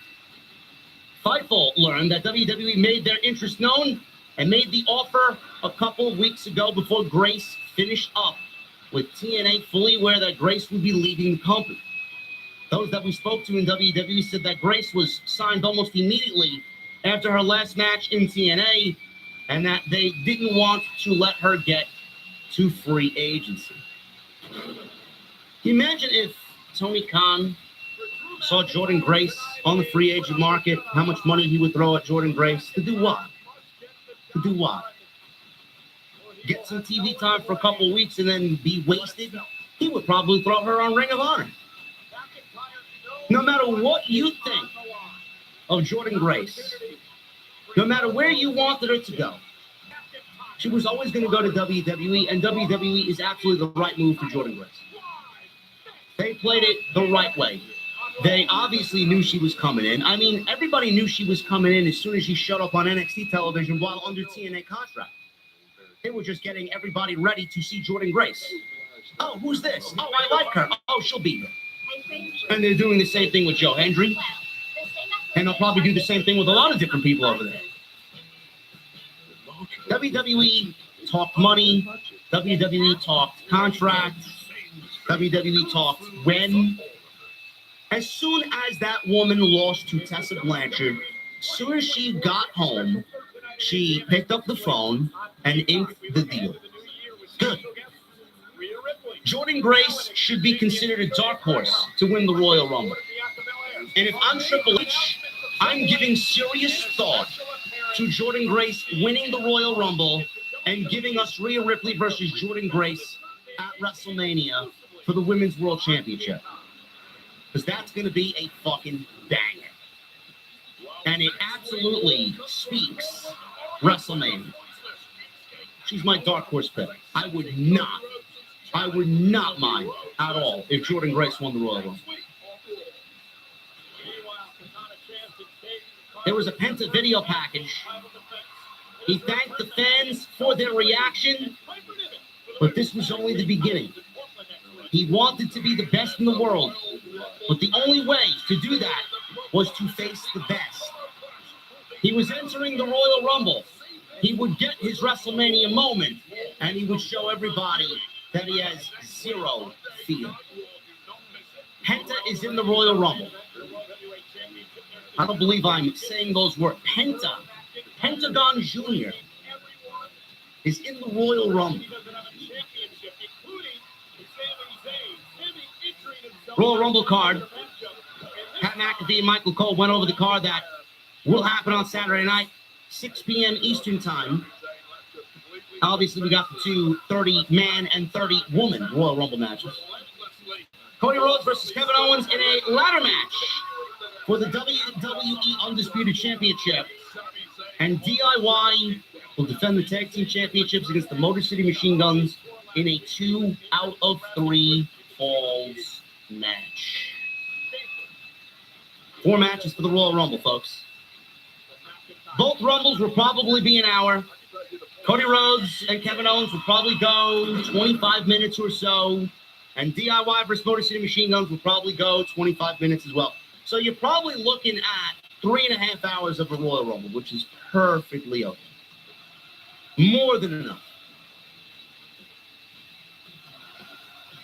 Jordynne Grace winning would be fire, says Captain Solo. Yes. Absolutely. Aleister Black will not be in the Royal Rumble. As far as I know, Aleister Black will not be in the Royal Rumble. Paul Heyman. Paul Heyman wandered out to ringside. Now, I know a lot of people are like, well, where's Roman Reigns, JD? Didn't they hype up Roman Reigns for January 27th in Atlanta? Yes, they did. But when they did it on the debut of Netflix on Raw, they did it on January 6th, and Roman walked into a door backstage with the WWE 2K25 logo on it. Had nothing else to do with Roman Reigns in any other capacity but the video game.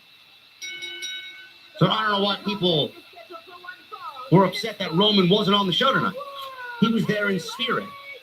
He was there via a video package for the new game, because he's on the cover of the new video game. Paul Heyman is in the ring, and he announced that Roman Reigns is the cover man for the WWE 2K25 video game. Big banner drops down from the ceiling. Crowd is chanting OTC, OTC. Heyman said Reigns was coming back for his championship. He got his Ulafala back. He got his bloodline back. And now he wants his championship back. He's already told you exactly what he was going to do. Now the final piece of the puzzle is missing. He said it would be 29 versus 1 at the Royal Rumble because he knew that all 29 other men were coming for Roman Reigns. Roman Reigns was the biggest star in WWE, on Netflix, on this planet, and will be the biggest star on Mars when Elon Musk colonizes it. He called the rest of the locker room Roman Reigns wannabes. Drew McIntyre all of a sudden comes on out. He entered the ring before Paul Heyman could leave. Heyman looked nervous. McIntyre told him, relax, relax.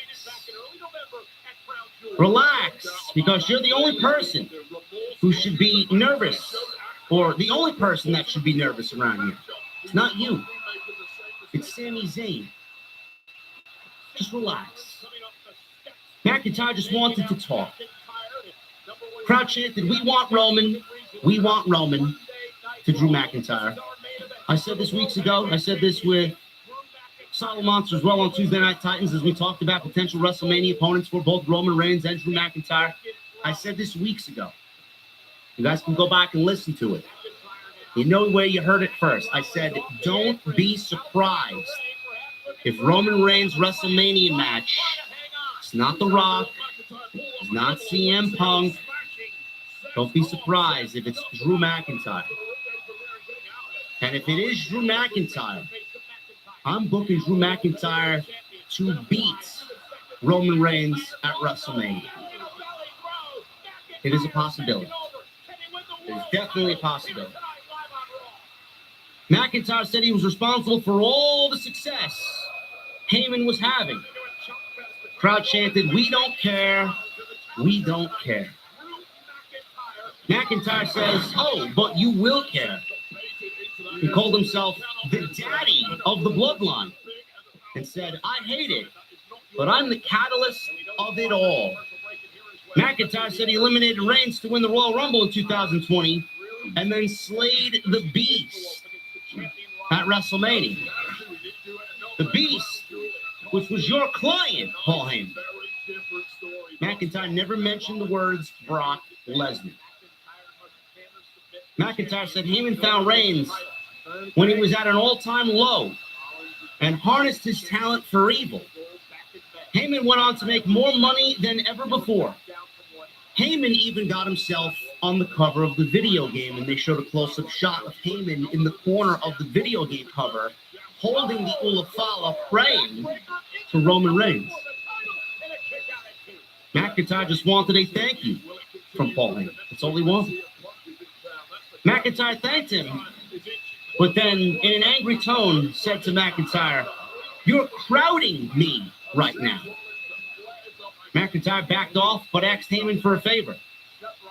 Tell your boy that I will target him and toss his carcass over the top rope in the Royal Rumble. Heyman said, I will deliver this message to Roman Reigns. McIntyre said, I'm not talking about Roman Reigns. I'm talking about CM Punk. So again, we all thought that McIntyre was out there because of Roman Reigns, being that he confronted Paul Heyman. McIntyre's out there not for Roman Reigns, not to deliver a message to the Tribal Chief, but to deliver a message to CM Punk. Drew McIntyre's taking care of everybody in the bloodline but Roman, and now he's targeting CM Punk. And the reason why he mentioned CM Punk is not because he's targeting CM Punk for him being the next in line on his hit list. He's targeting CM Punk because he said that everybody knows he's coming after Roman. Everybody knows he's coming after Roman and looks to eliminate Roman. But he also wants to put a target on CM Punk's back, and he knows that Punk helped Roman at War Games. And everybody that's helped Punk is going to pay for their sins. Everybody knows he's going after Roman. Now he's making it known that Punk is going to be in the same match, in the same building as him. So don't think that I'm not coming after him either. Love it. Jackie Redmond interviewed Bron Breakker. He called half of the other Rumble entrants senior citizens. They realized they were no match for the badass because it wasn't 2014 anymore. He declared himself for the Royal Rumble. Bron Breakker in the Royal Rumble is going to be fun to watch, man. He was interrupted by Pentagon Jr., who was wearing a suit. He stood face-to-face with Bron Breakker, the Intercontinental Champion. And he did the Cero Miedo gesture right in front of Bron Breakker. He didn't say a word, and he walked away. Is WWE teasing us with a potential Bron Breakker and Penta match at WrestleMania? I don't know, man. But all I have to say, if that is the case, take my fucking money right now. Can you imagine that? Can you imagine WWE already putting Intercontinental Championship gold on Penta? 3 months after he debuted in the company. Fuck you to Tony Khan, man. In the most subtlest of ways. I'd love it. I don't think that's the match, but if it is, you ain't gonna get a fucking complaint out of me at all. Drew McIntyre. This was the last match of the night. They went 15 minutes. Did Drew McIntyre and Sami Zayn. Sami Zayn, pick it up after the commercial break. He came up bleeding from the tip of his nose. I don't know where it happened. I mean, the camera didn't really focus in on it all that much, but it happened on the outside. Again, it must have been the announce table. Something happened on the outside. McIntyre went for a Claymore kick on the outside. Sami Zayn ducked, and McIntyre landed on top of the announce table. So McIntyre threw Zayn into the barricade. Zayn and his bloody face, his bloody nose, got back into the ring. McIntyre, upon entering the ring with Zayn, hits a spine buster and a sit-out powerbomb for 2. Zayn comes back, sunset flip powerbomb out of the corner for a 2 count. McIntyre suplexed Zayn and kicked up to his feet. Sami Zayn nailed the big boot and the Blue Thunder Bomb for 2 count. Sami Zayn went up top. McIntyre brought him down with a suplex. He tried for the Claymore. Zayn countered into a cradle. 2 count. McIntyre ran shoulder first into the ring post.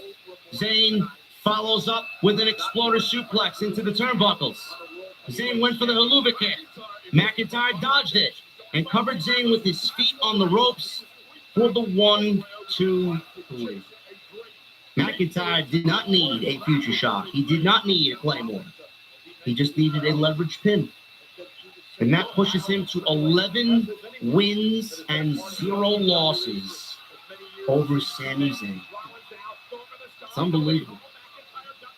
Sami Zayn cannot figure out Drew McIntyre. Sami Zayn was arguing with the referee. He's seen that McIntyre had the leverage pin. The referee didn't see it. McIntyre attacked him from behind. Cody Rhodes ran out for the save. But Kevin Owens ran out almost immediately to attack Cody Rhodes. Rhodes fought him off. McIntyre attacked Cody from behind. This is seeds planted for what's coming down the line. Zayn tried to make the save to help Cody, but he ended up hitting a haluva kick on Cody Rhodes as McIntyre moved out of the way. McIntyre looked up at Sami Zayn, looked up at Cody Rhodes. He saw the damage was done and he started smiling. Kevin Owens saw Sami haluva kick Cody Rhodes. He walks over to Sami, pats him on the chest for a job well done. Almost in a way signifying, see what you did here? You got to do that to help me beat him at the Royal Rumble. Good job, brother. Good job, bestie. Sami Zayn was upset. He even got a couple of boos as he walked to the back. Everybody knew it was an accident. He looked back towards Rhodes and said, I'm sorry. I'm sorry. Now, it was in this weird transition. I legitimately thought this was the end of the show. Like, we knew Cody Rhodes was going to come out because he was advertised for the show, and we didn't really see him until this point. I thought this was it. I thought we were going to go and end the show right there. I'm like, oh, man, Monday Night Raw was over at fucking 10:20. Right? Or whatever it was, 10:20, 10:25. So we come back, and Cody is still in the ring. He's selling the effects of the Helluva Kick from Sin. So he gets on the microphone, and he speaks, and he's looking up at the lights, and he's looking up at the audience, and he has some words for the crowd. He addressed the hometown fans. He looked up at both WWE championships hanging above the ring and said, he's learned that being champion was not about being physical, not about the physical belt, despite what Owens has convinced himself of. It was a mindset. It was about the work. Nobody in WWE works more matches than Cody. He showed up first, and he leaves last every single night. He was looking forward to Saturday to finally move past Kevin Owens. There's nothing more that they could really say. We got the contract signing on Saturday night's main event. Cody Rhodes and Shawn Michaels got the best of Kevin Owens. Tonight, it was Sami Zayn. It was Kevin Owens who got the best of Cody Rhodes through Sami Zayn. CM Punk comes on out. Completely unexpected. I thought this to be Cody, maybe Kevin Owens, maybe a small sell for the ladder match. But here we are with CM Punk coming out. Of course, we'd have to see CM Punk. CM Punk is the one superstar that they pushed so much to win the Royal Rumble. We haven't heard a fucking peep from John Cena outside January 6th. It's all CM Punk, which makes me believe he's not going to win the Royal Rumble. Punk gets into the ring. He asked Cody Rhodes if he was feeling all right. Rhodes was his friend, and Punk was worried about it. It seemed like everything was finally starting to weigh on him, being the WWE champion. Punk knows better than anybody what that title could do to a man. Punk said he was champion for a historic 434 days. Back when? Somewhere around the 300-day mark, Punk said being champion started to weigh on him. He started to feel burned out. It turns him into somebody he didn't enjoy being on most days. He lost friends. And now it's happening to Cody Rhodes. He understood Rhodes wanted to be the Bruno Sammartino and John Cena of this era, but none of them could be Superman. Rhodes says he didn't have a lot of friends. But CM Punk, you're my friend, right? Punk said yes. That's why I'm out here. Unlike everybody else, Punk would always be his friend. Not just because of a promise he made to Dusty, but because he genuinely loves Cody Rhodes. Not even Dusty could have prepared you for this, Cody. Not even your father could have prepared you for what's coming. When you were on top, there were no friends because you had a target. Rhodes asked Punk, what was next for him? You're such a fucking what do they call him? You're such a magician, right? You're a fortune teller. Last year, you and I shared a ring together, and you gave me a prediction that very well came true last year. What is it this year? What do you got to tell me this year? Oh, grand fucking fortune teller. And you are looking live at the Motor Center in Portland, Oregon, and the American Nightmare, Cody Rhodes. Less time with his family, feeling alone, ironically, in front of sold-out crowds. Meanwhile, somebody in the best shape of their life would win the Royal Rumble and take advantage of Rhodes and take his belt. And that was the good news. CM Punk said that somebody in the best shape of their life would win the Royal Rumble and take advantage of Rhodes and take his belt. I mean, that could be CM Punk. But who's to say that's not somebody else? I needed that title, and as you can see, How could CM Punk take advantage of how could CM Punk take advantage of Cody Rhodes? How? Winning the Royal Rumble, given a fair number to do so, and winning it the way somebody should win the Royal Rumble is not really taking advantage of Cody Rhodes. I genuinely wonder if there's more behind Punk's words. I genuinely wonder if Punk is alluding to something else in this promo that's hidden underneath, that there's a hidden message. Meanwhile, the message that we're all hearing is Punk is going to be the one to take the title off Cody Rhodes, and Punk is going to win the Royal Rumble and be the WWE champion at WrestleMania. Who else is in the best shape of their life and ready to take advantage of Cody Rhodes? Gee, man, something happened on January 6th, didn't it?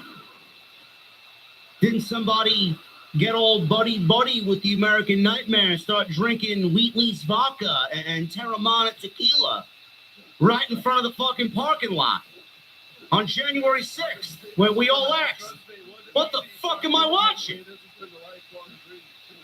How are you going to drink with this man after what we saw last time?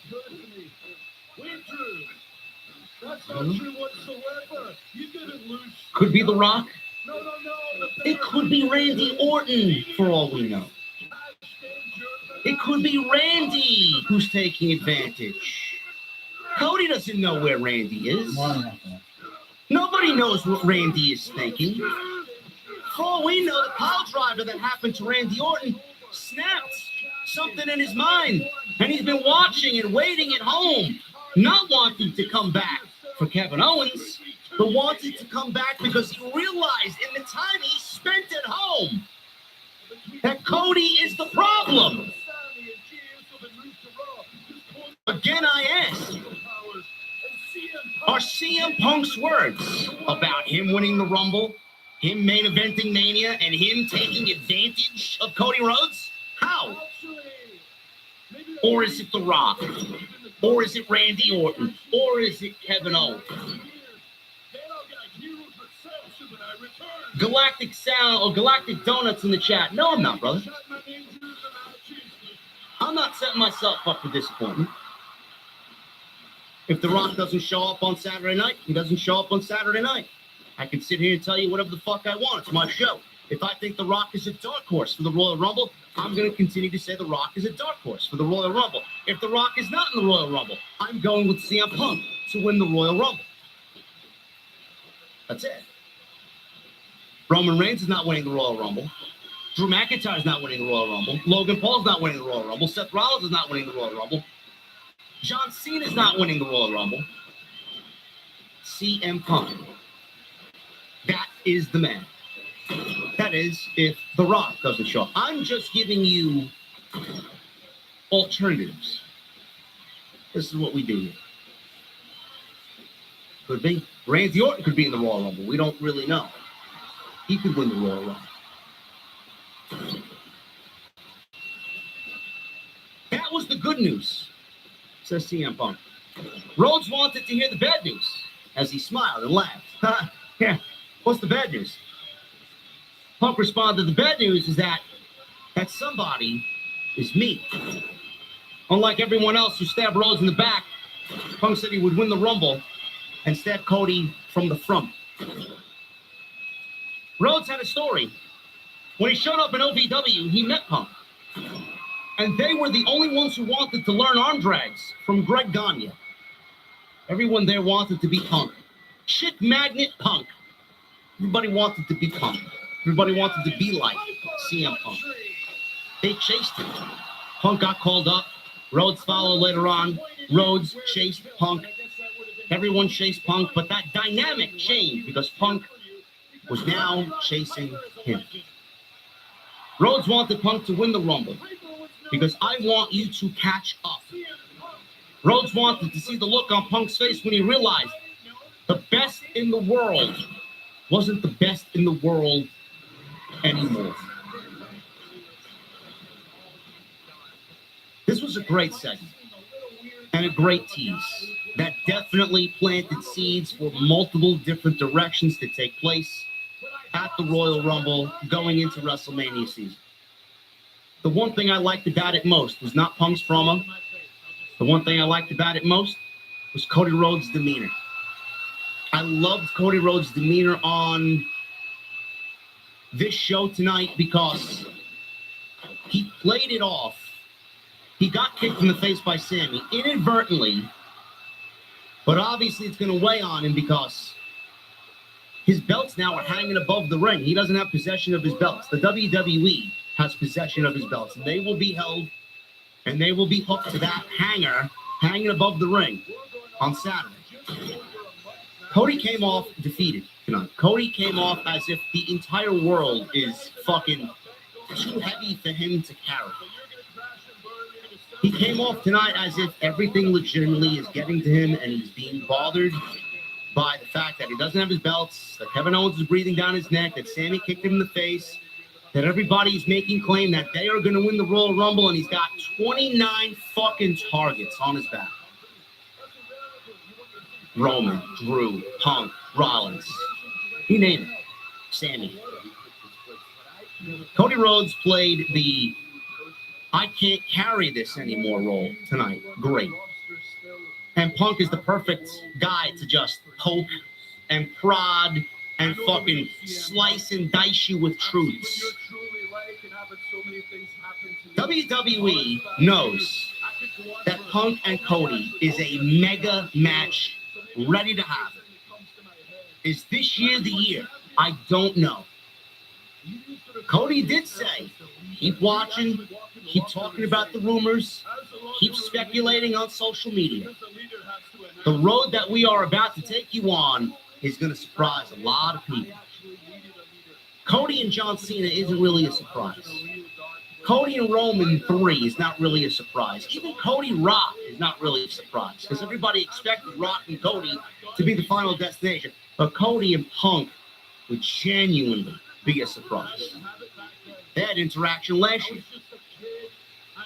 Punk actually said what he said to Cody last year in regards to The Rock taking his spot away at WrestleMania. And what happened?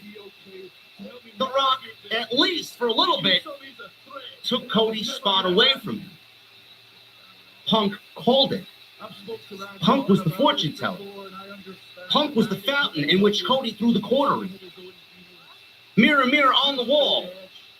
What is going to happen at WrestleMania 40? If Punk could only play the fucking Powerball. Is WWE going to give us Punk and Cody this year? I don't know what WrestleMania ends up being if that's the case. I don't. How do we map out a WrestleMania? Now, theoretically, I'm thinking we have to operate without Rock involved because Rock is not on TV. If we go Cody and Punk, we do Roman and Drew. Cena, who does Cena get? That's the biggest question mark. If we do Cody and Punk, and then we do Roman and Drew, I don't know. Unless we do Cody Punk, we do Drew and John Cena, we do Roman and Jacob Fatu, we do Rollins and Sammy, and then we do Logan Paul and Gunther. Then we do Charlotte and Tiffany. Then we do Rhea and Jordan Grace, or Io, one or the other. Bianca and Naomi versus Liv and Raquel. I don't know. Cena and Gunther should listen. I told you this. You people must either not listen or you are just joining the stream. John Cena chasing number 17 absolutely should not happen at WrestleMania 40.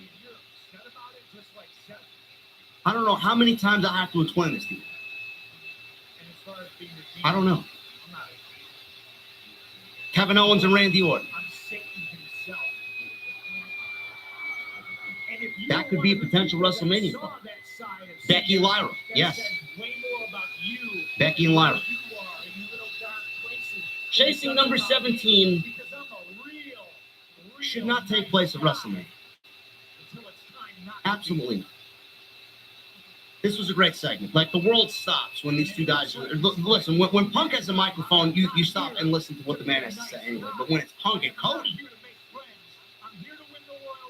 I mean, the world stops. You watch and listen and do nothing else.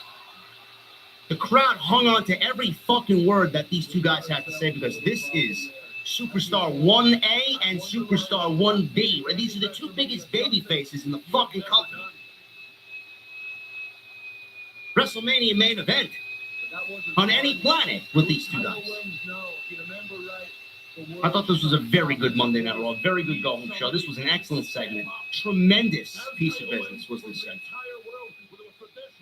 Again, I know The Rock is on everybody's mind. I know.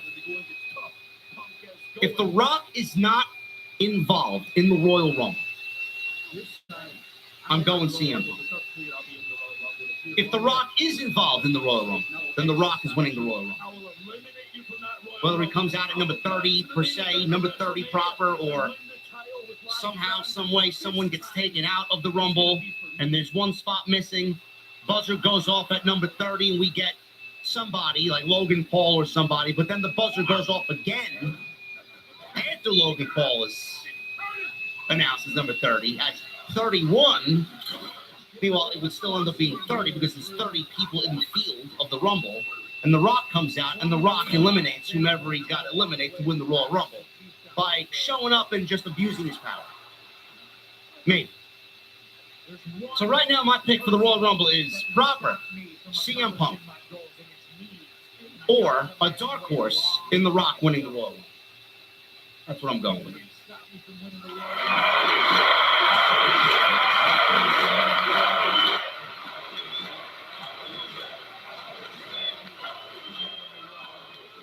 Oh, my goodness. We got a $100 super chat from my guy, Pool S. Hi, JD. How you doing?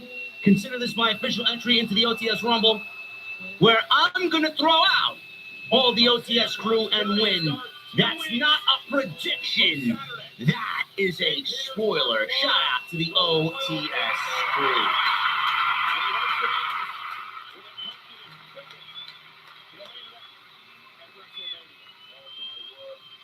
Absolutely, brother. Absolutely. Thank you, Pool S, for your unbelievable generosity tonight. We're on the Monday Night Raw post show right here on Off the Script. Thank you guys for a great stream. Appreciate you very much. Tonight, we are sponsored by my great friends over at Huel. Make sure you guys check the live stream chat and check the description for information.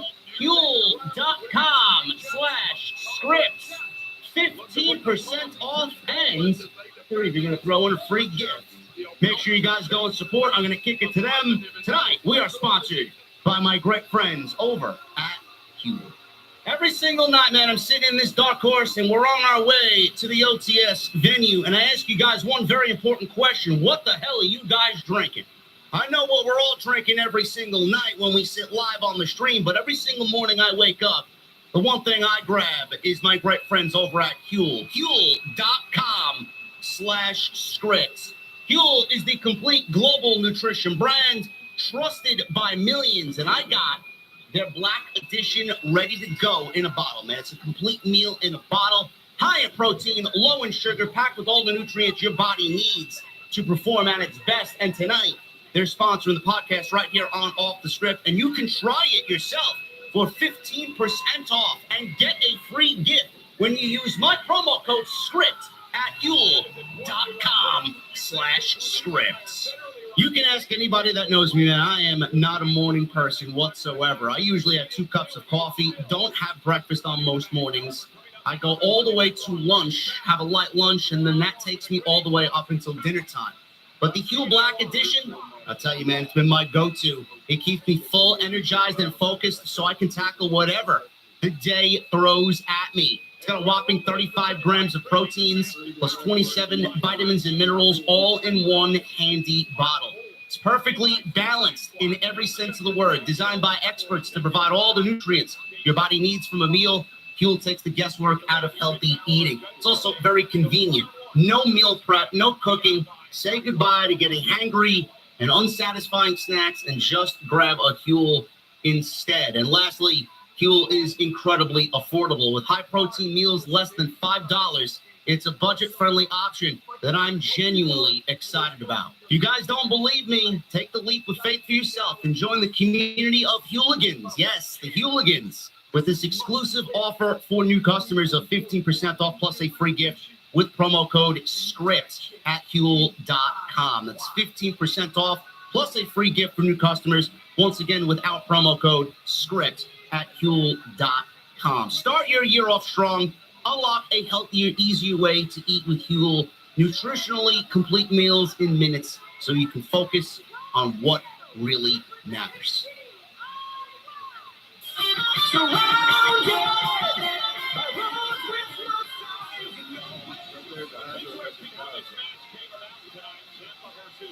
Thank you to my sponsor tonight, Huel. Make sure you guys click the link, man, and go check them out. I want to thank them for once again sponsoring the podcast right here on Off the Script. Let's get into these super chats.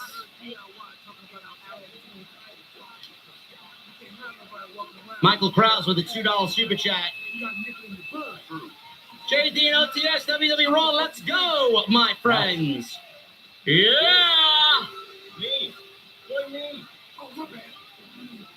Gabriel Boss with a super chat. Money vs. Stack 2 from World's End was better than some of the matches on that category. Best of AEW women's matches for the year. JD, that sequel delivered. Gabriel. It's over. Who cares?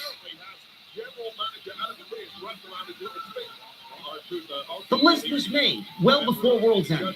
I'm not waiting till the end of the year for AEW to finish their little fucking rinky-dink pay-per-view.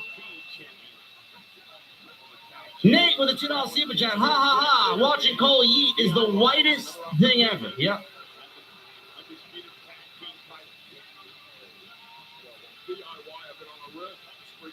Major, I didn't say Cody. I didn't say KO and Sammy at WrestleMania. Where did you hear that?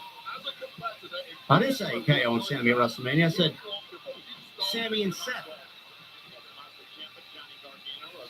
I said KO and Randy. If we get Sammy and KO, it will be in Canada at the Elimination Chamber. Yes, Michael Cole is very white. So am I. Captain Solo at 42 months. Did Paul Levesque take the night off and leave the keys with Bruce? No. I don't know what you mean. I don't know what you mean. I thought tonight was a very good show. King Mo Jackson with a $1.99. I would rename the Judgment Day to the Misfits. Also with a $1.99, he says, King Mo Jackson says, JD Jesse Solo as a faction. What would you name it? The best of the best of the best. Triple B. Make out TJ with a $4.99. Miscalled Andrade to find a manager Friday. Tonight, Zelina is moved to SmackDown. This is perfect. Did she get moved to SmackDown? Did Zelina get moved to SmackDown? When did that happen?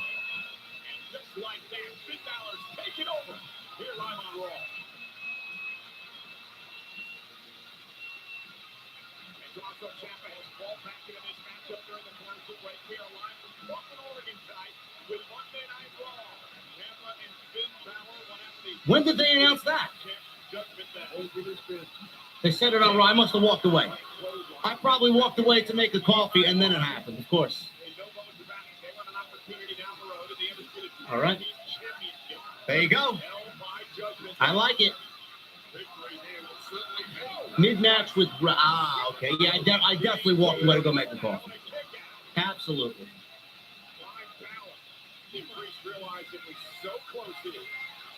I like the move. I like the move. Captain Solo at $5 super chat. We need more Roman Reigns on our TV screens and less of this hip hop rap garbage.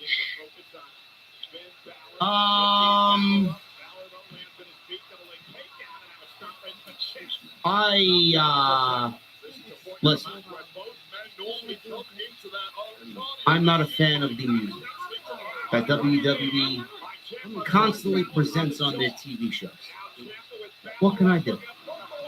Like everybody said today, I could bitch, I can complain, I could scream into the fucking clouds. We are not the target demographic anymore. We're not. So I don't know what to do. I don't know what to say. It is what it is, folks.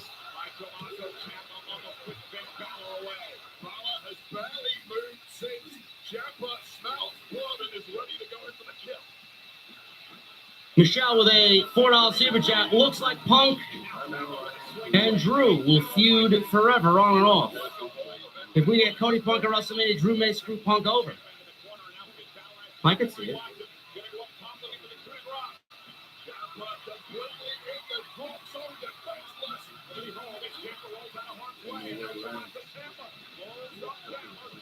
Johnny Boy Vaccaro with a $10 super chat. One Cole's shout out to rappers in cringe as fuck, and McAfee proved it with the botch handshake replay. So Cody and CM Punk are two of the best on the mic. Suck it, Mr. Freeze. Tony McMahon.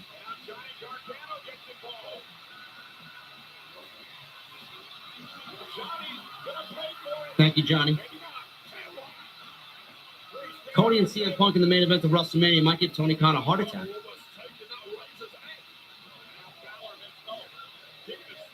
Tony Brown with a $5 super chat. JD, I'm not an ass kisser, but for Bianca and Liv, I'll make an exception. Oh, my goodness.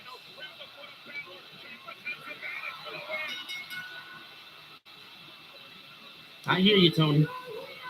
Nick Williams with the 32 months. Nothing left to say except let's get ready to rumble. Absolutely. I can't wait.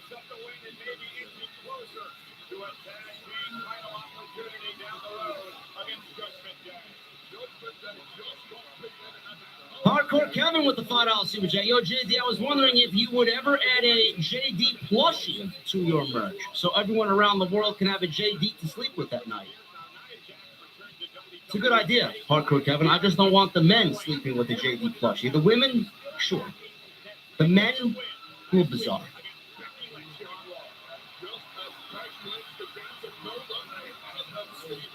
Blur the Nerd. $5 super chat. Gotta give props to both JD McDonough and Michael Cole for making sure he was all right. JD gave everything in that match. He did. JD McBeast. Survivor 1993 with a $6.99. I know 24 letters of the alphabet. I don't know why.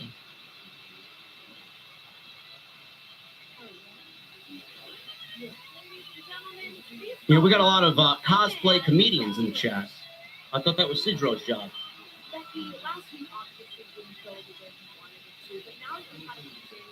MGM Bowling with a $9.99. JD McDonough appreciation super chat. Absolutely. Absolutely. The final boss with a $1.99. Punk Cody at WrestleMania would have Tony fearing for his life. Indeed. Captain Solo with a $50 mini bomb. The question is, what the fuck are you drinking, JD? I am drinking tonight. Tonight I'm drinking. I love this one, man. Spindrift. Half and half. Half iced tea and half lemonade, man. You can't see the yellow because it's green screened out, but yes. One of my favorite cold beverages, man. Non-alcoholic cold beverages. So either I understand weaker or I'm getting stronger. And no, I didn't end her like I wanted to, but she didn't end me either. Do you think Rhea Ripley ever gets a shot at the Intercontinental Championship or the United States title like China, or are you against it? OTS for life, this is the place to be. First of all, thank you, Captain Solo. Secondly, if she loses the World Championship and eventually gets a story surrounding the IC title or the US title, sure. I think women like Rhea Ripley, or of the status like a Rhea Ripley, should be holding those mid-card championships to build up the prestige of said championship, for sure. I would love to see that happen. Ricardo Lino with a $5 super chat. Having CM Punk versus Cody Rhodes in the main event of WrestleMania will be a huge fuck you to Tony Khan and his shit creative. Yeah. I agree.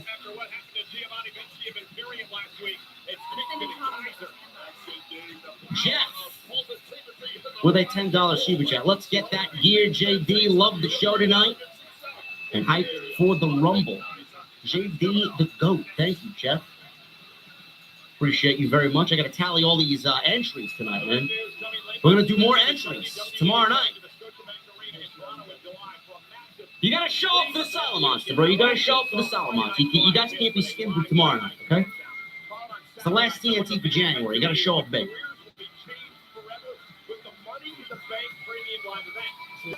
Final boss with the 199. CM Punk versus Cody Rhodes. John Cena versus Gunther. Yes and no. The Ashen Chevalier with a 20. Getting in the draw. LOL. Ashen just bought himself 2 entries. Love it. Dubby earlier tonight at 11:30 with a $100 super chat. Thank you, Dubby. As always, we love having Dubby in the chat. Chris Lloyd with a 10. 3 things. EO should be the Iron Woman in the Rumble. I like it. I'm picking either Drew or Rock for Men's Rumble. I have a question. I never played 2K24. Should I get it or wait till 2K25 comes out? Well, if you were on PlayStation Plus a while back, I think they gave 2K24 away for free, just the base game. So if you missed out on that, I would wait and buy 2K25. Ricardo with a $15 super chat. I'm officially declaring for the contest with this entry added to my other entry. Let's go. All right. Ricardo bought himself 2 entries in a sly manner. I like it. The Polish Sausage. Thank you, brother. Guy bought himself 10 entries into the Rumble pool, man. Unbelievable. Midmost Mark with a 20. What a great 3 weeks of Raw. They found their sweet spot. I'm certain with this trajectory, they are in for a world of growth and love of the business. Fans, wrestlers alike. Cheers, JD. Thank you, brother.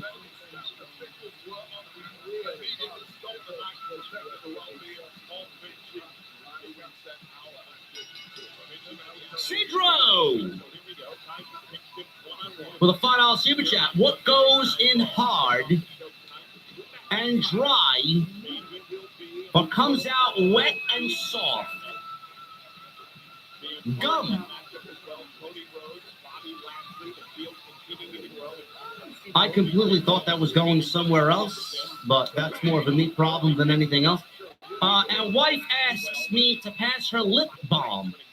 I gave her super glue by mistake. She's still not talking to me. I like it. I'd like to see that actually play out with some people. Believe it or not. Hardy Punk Steel Cage 09 with a new membership. It's quite the name you got there, bro. Thank you. Chris with 30 months. What's up, JD? I'm excited for the Royal Rumble. Fun fact. Did you know there was 18 Hall of Famers in the 1992 Royal Rumble match? I knew there were several. I didn't know there was 18. That's a lot. Thank you again, Polish Sausage with the 100. He came in big tonight, man. By the way, guys, I'm looking at 929 likes We need 71 more likes. We had 3,200 people in here tonight. I don't know why I don't see 1,000 likes. What are we waiting for, bro? Did Ibu apologize tonight? That's what I want to know. Did Ibu apologize to the Fightful staff for his immaturity?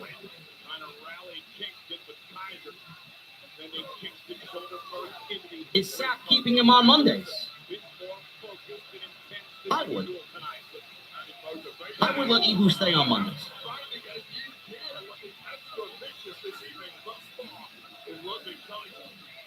Premier 999 Punk and Cody segment was fire. Keep being the GOAT, JB. Thank you, brother. I don't know if I'm the GOAT, but I know we got the best stream in the community. He apologized in general yesterday. What was yesterday? Oh.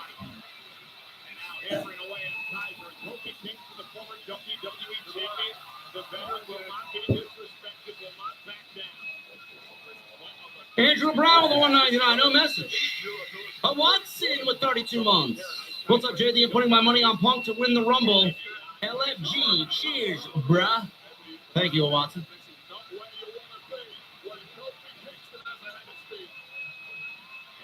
Jonathan Meredith, I see you, bro. Thank you. Ibu did, and he stepped down from Fightful. Oh, my goodness.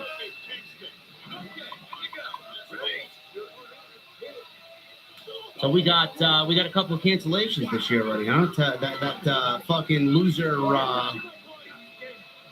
fake reaction streamer, Mr. Tesh AR Gold. He wasn't a creator though. He's nothing more than a fucking immature, hasn't even hit puberty yet. Fucking pimply slob who doesn't know a fucking thing and has no sources and no content and no platform. And my guy Ibu, man, what happened? What happened? I'm telling you, man. This wrestling shit, this podcasting shit ain't easy, bro. I'm surprised I've been doing it as long as I have, and I'm only getting better, man. I haven't even hit my peak yet.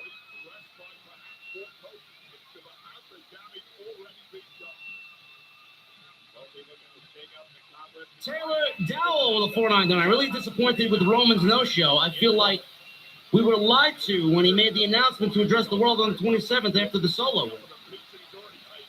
Sounds like a you problem, brother. He walked through a WWE 2K25 door on January 6th. He made no mention of him being on the show.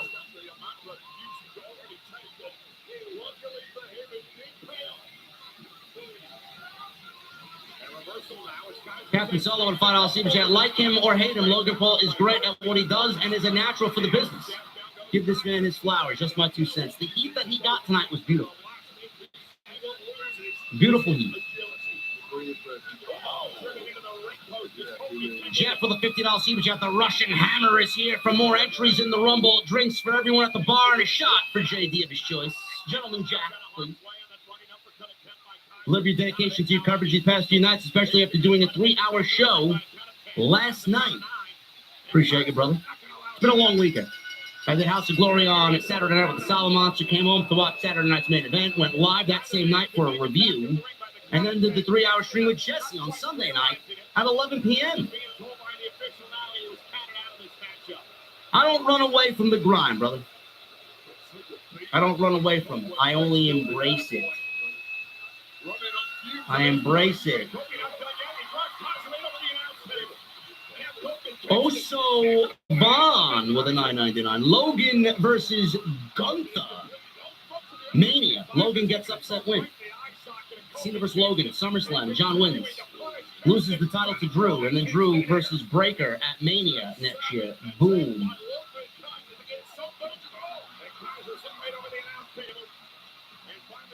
Not bad. Not bad. I'm giving the King of the Ring to Drew McIntyre this year. Soundwave 80s with the 499. Have you ever played The Last of Us Part 2? I thought it was a very good game. I did not. I played some of it and then I shut it off. I lost interest.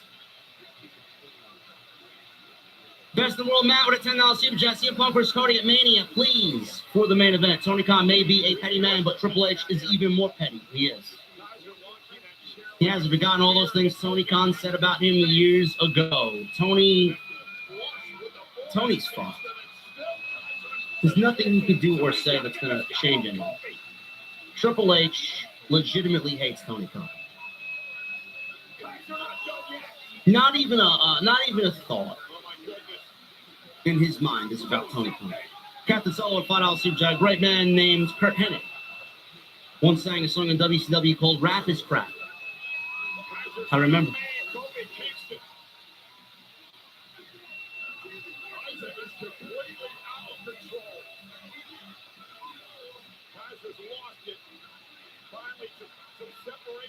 Ricardo Leno with a $20 super chat. Triple H is a genius. He gets revenge on TK by doing things his way, while all the while causing Vince to have an aneurysm from watching real long-term booking every week on television. Eat it, TK. Eat it.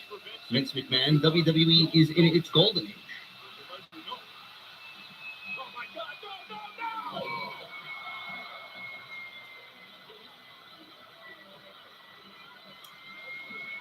No, The Last of Us 2, it got a little weird for me, man. I did not like to follow the story as to where they were going. Shut it off. Last of Us 1 was a lot better. Cool ass, thank you, brother, for the 100. Appreciate you.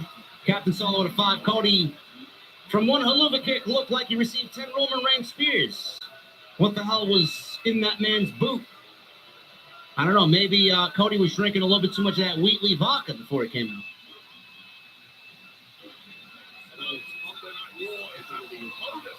Hidden Network. Hi, JD. What match will main event this Saturday? The Men's Rumble will main event. I hope JD McDonough is okay after that nasty bump. OTS for life. Thank you, brother. Yes, the Men's Rumble is going to main event. M. James with a 5. I'm no Cody hater, but I hope he loses the title at the Rumble. I think he could still have a huge story-driven match with someone at WrestleMania without it. Not going to happen. Cody is going to retain.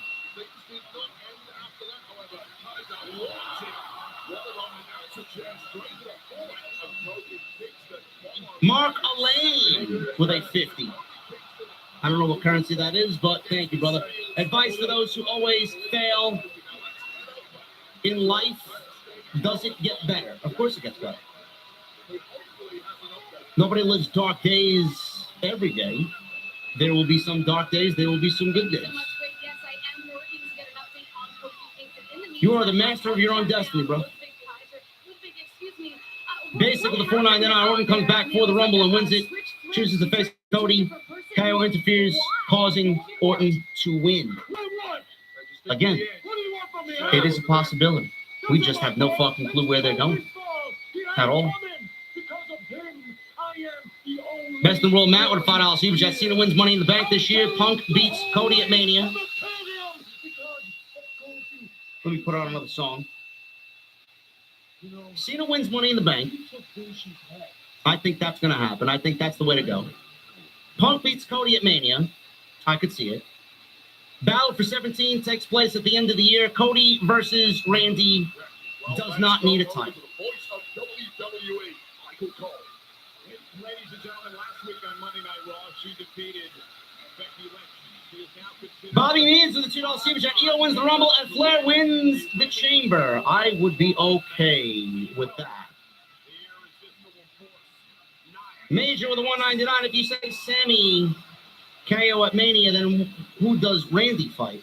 Again, I addressed that earlier. I never said KO and Sammy at Mania. I said KO Sammy at Elimination Chamber in Toronto, Canada. Randy would get KO at WrestleMania, and Sammy would get set. This is a woman who has been unstoppable since returning to Raw several months ago. She has left a pile of... Taylor Dow with 199. Can you give a shout out to Sean? Love the stream. Shout out to Sean.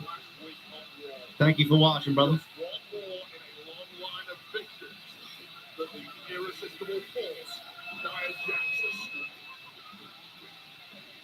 Anthony with a 199. Carmelo Hayes attacked Cody after Raw. Great. I didn't see it. It didn't happen. Clone Force with a 9 months. Prayers to my cousins, longtime friend's mother since she's losing her battle to cancer. Let me see some prayer emojis in the chat for Clone Force's cousin's longtime friend, mother. Fuck cancer. Can't stand cancer. Wishing you nothing but the best, Clone Force.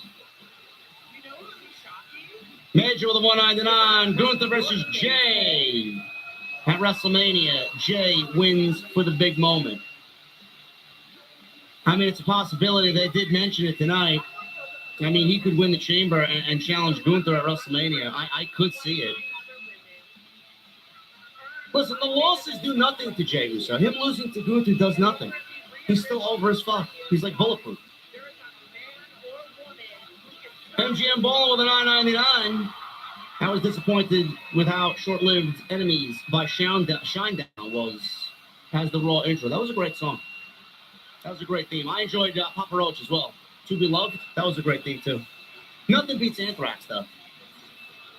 Nothing beats the Raw is War theme. Anthrax was top of the top. Citro with a $5 super chat. How does a woman scare a gynecologist? By becoming a ventriloquist.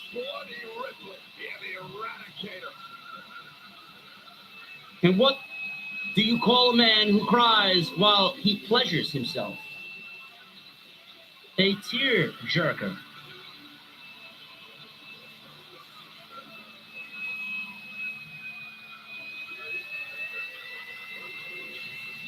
Thank you, Sidra. Glad you're in the chat tonight, bro. Call for us with a $4.99. I left the link in the comments of the GoFundMe link since it wouldn't let me send the super chat with the link in it. Post it again, brother. Post the link to the GoFundMe in the chat again. Sidra with the $2 super chat. Bianca, Io, Grace. One of them will win the Rumble. Punk for the men's. Yeah, Bianca's a dark horse. I think Bianca's a dark horse, but I don't know. I don't know what they do with Bianca, honestly. At WrestleMania. The rumor is that she is a potential winner for the Women's Rumble to wrestle Rhea at WrestleMania, which would be fine. I don't think that's going to happen. Michael Krause, do you think Cody will retain at WrestleMania? Depends on who he's wrestling. Right now, we don't. We'll find out Friday or Saturday. Metalhead Forever with a $1.99. Can't afford subscription. Lost my job. OTS forever. It's all right, brother. As long as you're here, that's all that matters. And Major with a $1.99. Could you see WWE get into the gambling industry? No. I do not. Guys, you killed it. I appreciate you guys very much, man.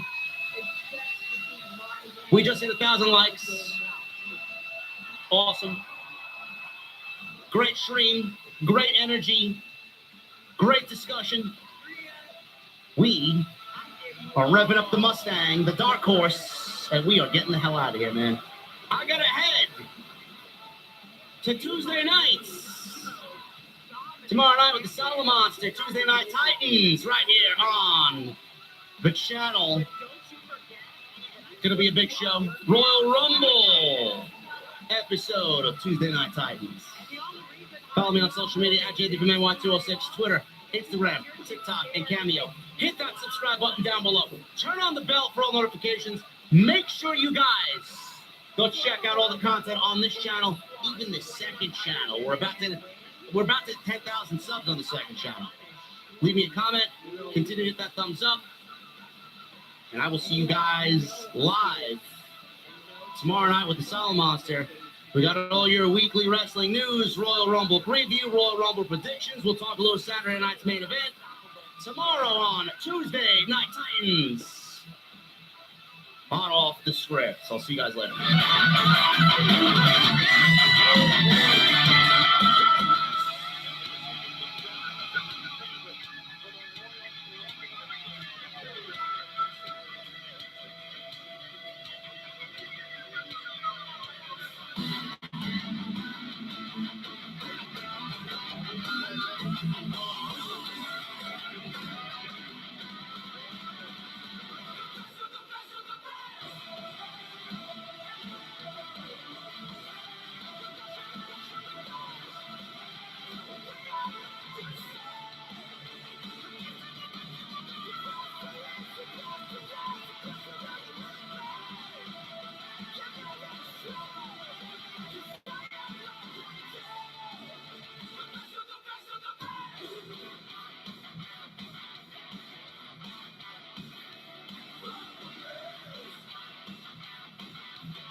After all this ass kicking, I'm gonna go get something to eat. Should the Rock sit in a booth? Should the Rock sit at the bar? Or should the Rock sit? Let me go ahead and you follow my lead.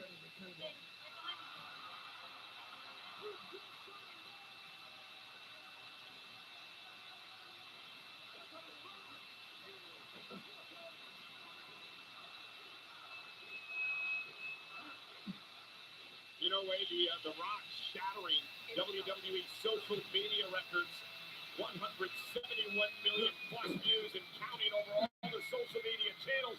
Chelsea Green would love for that type of attention. I guess. Really takes something special. The Rock doing what he does best. That is electrifying for her. But Chelsea Green, on the other hand, says she is out this evening to crush a couple of party biscuits. Well, how upset is Chelsea Green, man, since she and Piper lost the women's tag team? They have an opportunity to win the tag team title back. But they have to beat Carter and Chase. This is a big line for Monday Night Raw for Portland, Oregon. The women's tag team championship rematch live on Raw.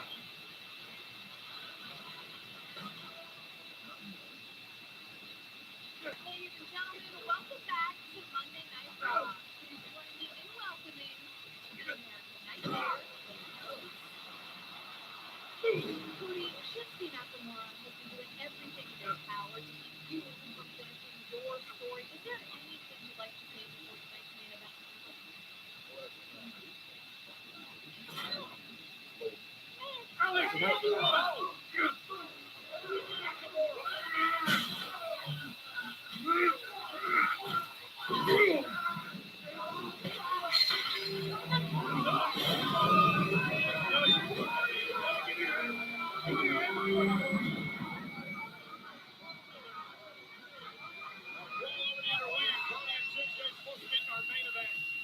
Later on tonight, but for the first time ever, Vince got a chance to win Triple H's personal seats at Royal Rumble, with proceeds benefiting Connor's Cheer on behalf of the B Foundation. His bundle includes 2 ringside seats, a meet and greet with the WWE superstar, food, beverages, and more. Visit WWEshop.com or scan the QR code for more information and get your bid today. Chelsea and Piper looking to win the women's tag team gold once again.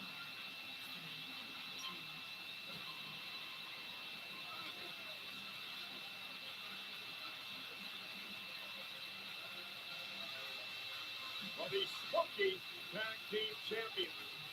Spunky, I like that. What do you know about EDM festivals, folks? Nothing. Nothing. Okay, well, let me clue you in. They're very colourful places, a lot of energy, a lot of fun, obviously the colourful hair of this duo. Now, I spoke to them about you. You know, they said they would like you to go to an EDM festival with them, and they told me that if you wore your orange WrestleMania singlet on the dance floor, you would be a big hit. Thank you. Well, whatever you want, pal. Plus that the Fox Cup, I don't know what dance moves Michael Cole has, but you know, you'd have a lot of fun then. So these two have been enjoying the gut lights and winning 10 gold 3 weeks ago. What a holiday season it was for them, but it has come to an abrupt end tonight with Chelsea doing the private dinner out there. The following contest is scheduled for one fall, and it is for the WWE Women's Tag Team Championship! Introducing the challengers, the team of Chelsea Green and Piper Niven!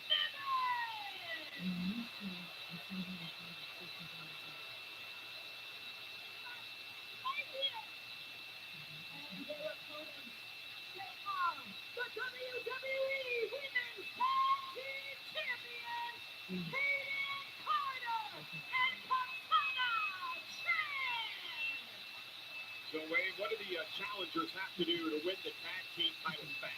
Well, it still feels like a seismic shock that Carter and Chance won the gold in the first one. And I don't mean that insultingly. What I mean by that is they quite simply have been career underdogs. And even with the gold around their waist, they're still coming to this match in many ways as underdogs. You can see the women's locker room looking on, keeping a close eye on this because they all smell blood from the water. Champion, like I mentioned, is underdogs, and perhaps the gold is there for the taking. Chelsea Green starts things off with Hayden Carter in the tag team championship match. And we know Carter and Chance always being underdogs. Remember, they were the longest reigning NXT Women's Tag Team Champions of all time. And now Carter, drop kick Chelsea Green sends her back to the other quarter. Diminutive, elusive, that is the story of Chance and Carter, but certainly hard-hitting when it comes to the in-ring action.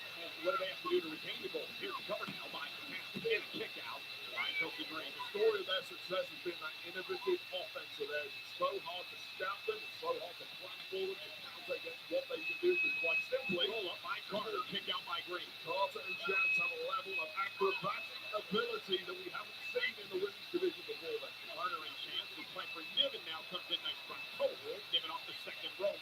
Carter and Chance say the greater the challenge, the better the story in their mind. Here's Katana Chance up to the top rope. Double team coming. Could be over quick. And Piper Niven up to the apron, pulling Carter out. Forces Chance to roll through. Grievous with the kick. Now sends. Chance to the middle turnbuckle with a tag made of the powerhouse Piper Niven. Wrong side of the track, the belly fight, but tall! Cannonball. Katana Chance. Piper Niven and Chelsea Green taking over. Cover hook of the leg now. Chance has got to kick it too. And Chance and Carter kick the tag titles as the women's locker room looks on.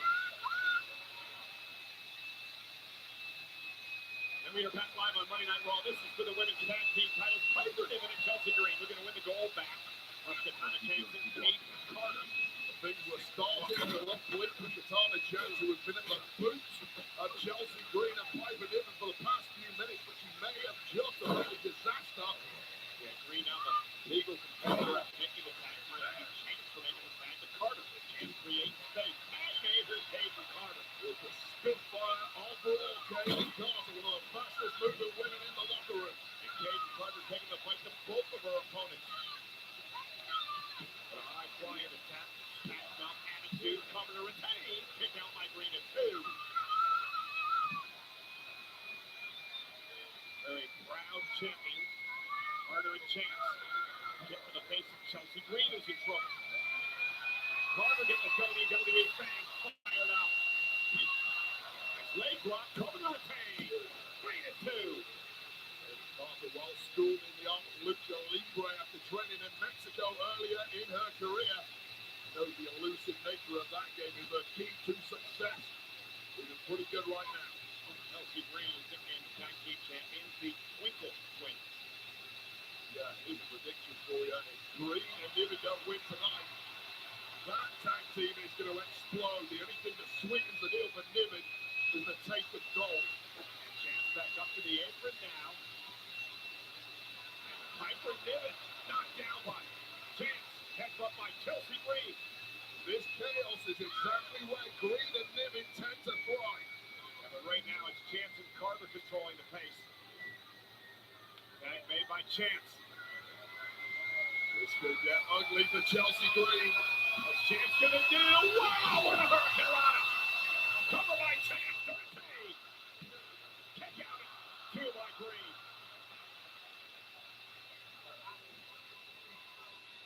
Other women's tag teams impressed with what they see looking on back in the locker room. This is awesome. Ludicrous. Dramatic display from the tag champs, almost gaining themselves a successful first defense of the goal. Chelsea Green in real trouble now. Now double team coming from the tag team champions. Up reading to get her knees up, however. Looks about having enough weight about her. To turn things around. Face first into the knee. Now Here we go. looking for the unprettier. Carter able to counter. And Green. The Rough Rider. Down goes Carter. Cover out of the ring. Win the championship. And a kick out at two. And I'll tell you right now, got some silky symbol for Chelsea Green on that. The referee was just a beat too slow on that pinfall, distracted, trying to get the top of the chance out of the ring. And Chelsea Green thought she had the tag team titles won there, and she may well have. Green perhaps. The prettier again. Roll up by Kate Carter. Kick out at two. Tag made by Niven. Piper Niven now legal. And now Piper Niven with a set time of a spine. Cover by Niven. And Katana Chance breaking things up. Well, that was bone-crushing offense once again from Piper Niven, and it would have been enough had Katana Chance not been so speedy on her feet. This one's breaking down in a hurry. Now Piper Niven, she's legal and against Kate Carter now. Carter, though, slips underneath. Kick out to Niven, drives her back to the corner. Niven's looking for a tag, but there's no one home. Carter wanted to tag it too, and Chance was not. Oh, planted by Niven. Uranagi in the corner. A mind that tide has turned in a hurry in this one. Chelsea Green makes the tag and telling Piper Niven now to go up to the second rope. Katana Chance pulls Carter out of harm's way. Piper doesn't realize it's Chelsea. Oh!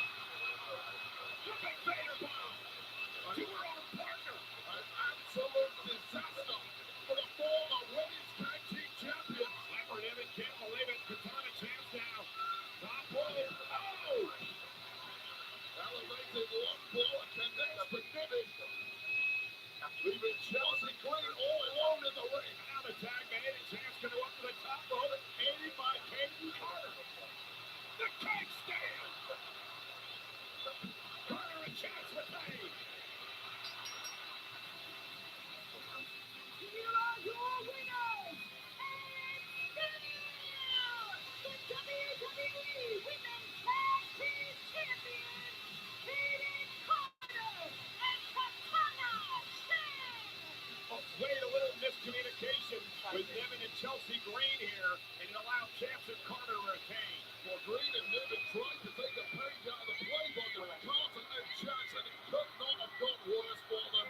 Crushing Vader bomb to Chelsea Green, and in the shock of all that chaos, Piper Niven was completely taken out by a flying Katana Chance leading to this. The kickstand knees to the ribcage of Chelsea Green, and the first successful defense for Carter and Chance of the women's tag team championship.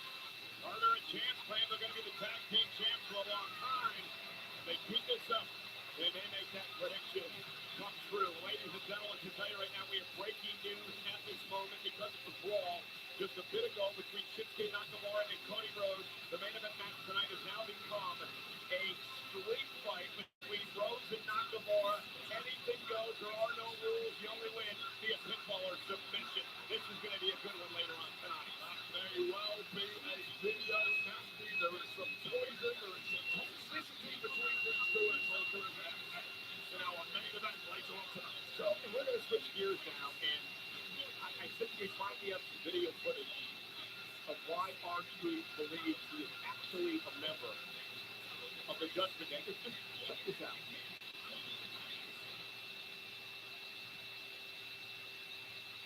I was born in Charlotte, North Carolina. On a cold January morning. I never forget. The doctor held me in his arms. And I looked him in the eye. And I told him, one day, I'm going to be the judgment day. And wouldn't you know it, that dream came true. We've been through lots of things. Money in the bank, the winners Royal Rumble, the judgment day in your house. The judgment day is an unbreakable bond.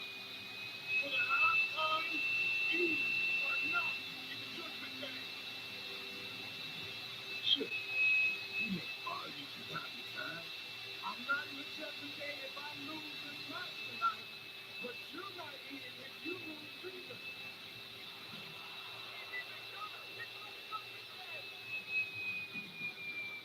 But now that JD is gone, we are real family now. Real, Finn, Priest, Tom and Nick Mysterio. Even though I never met Nick, he's still my brother. Finally, I want to send a message to every WWE superstar on behalf of the judgment. Listen closely. We are always here. If you want to talk, if you need to serve the crowd, as we always say in judgment day, real, and real.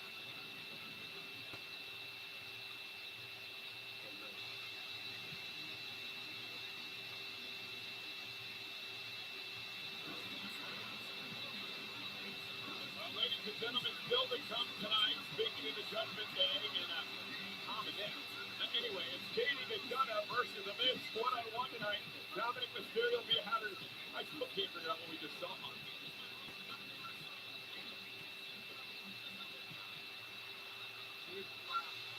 You don't even say that. When are we gonna stop that and talk for? All right. Look, it doesn't speak for us, I get it. But even on this, Carson was pretty good. That was fun. Enough. When are we gonna stop this time? But when the time comes, I'll handle it. I'm serious about that. You guys have to be DIY. We're not gonna try to DIY? DIY? I mean, them fellas are gonna need CPR. They're gonna need MRIs. They're gonna need EMTs when I'm done. You want to talk serious? Cool. I want to talk about why we're not talking about handling Drew McIntyre. Okay, so I'm getting you know. Enemy? Rhea, I'm gonna explain something to you. Drew is not my enemy. Drew can't be my enemy because he's too much of a joke to be my enemy. Now, speaking of enemies, want to make an enemy of Nia Jax? Let's talk about tonight. JD, I need you to handle this. Alright?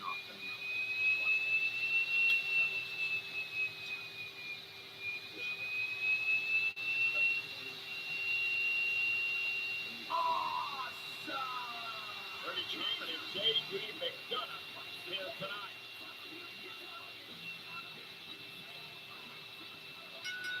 The following contest is scheduled for one fall. Introducing first, residing in Hollywood, California, weighing in at 221 pounds, The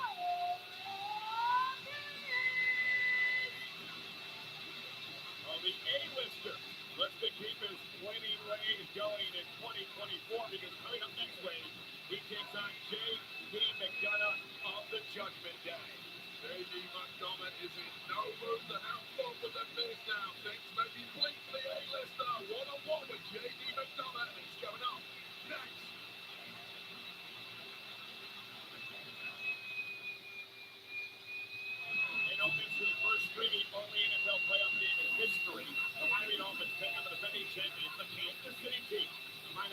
Matches on Wild Card Saturday, live January 13th at 8 Eastern, exclusively on Peacock. And there's The Miz, set for one-on-one action tonight.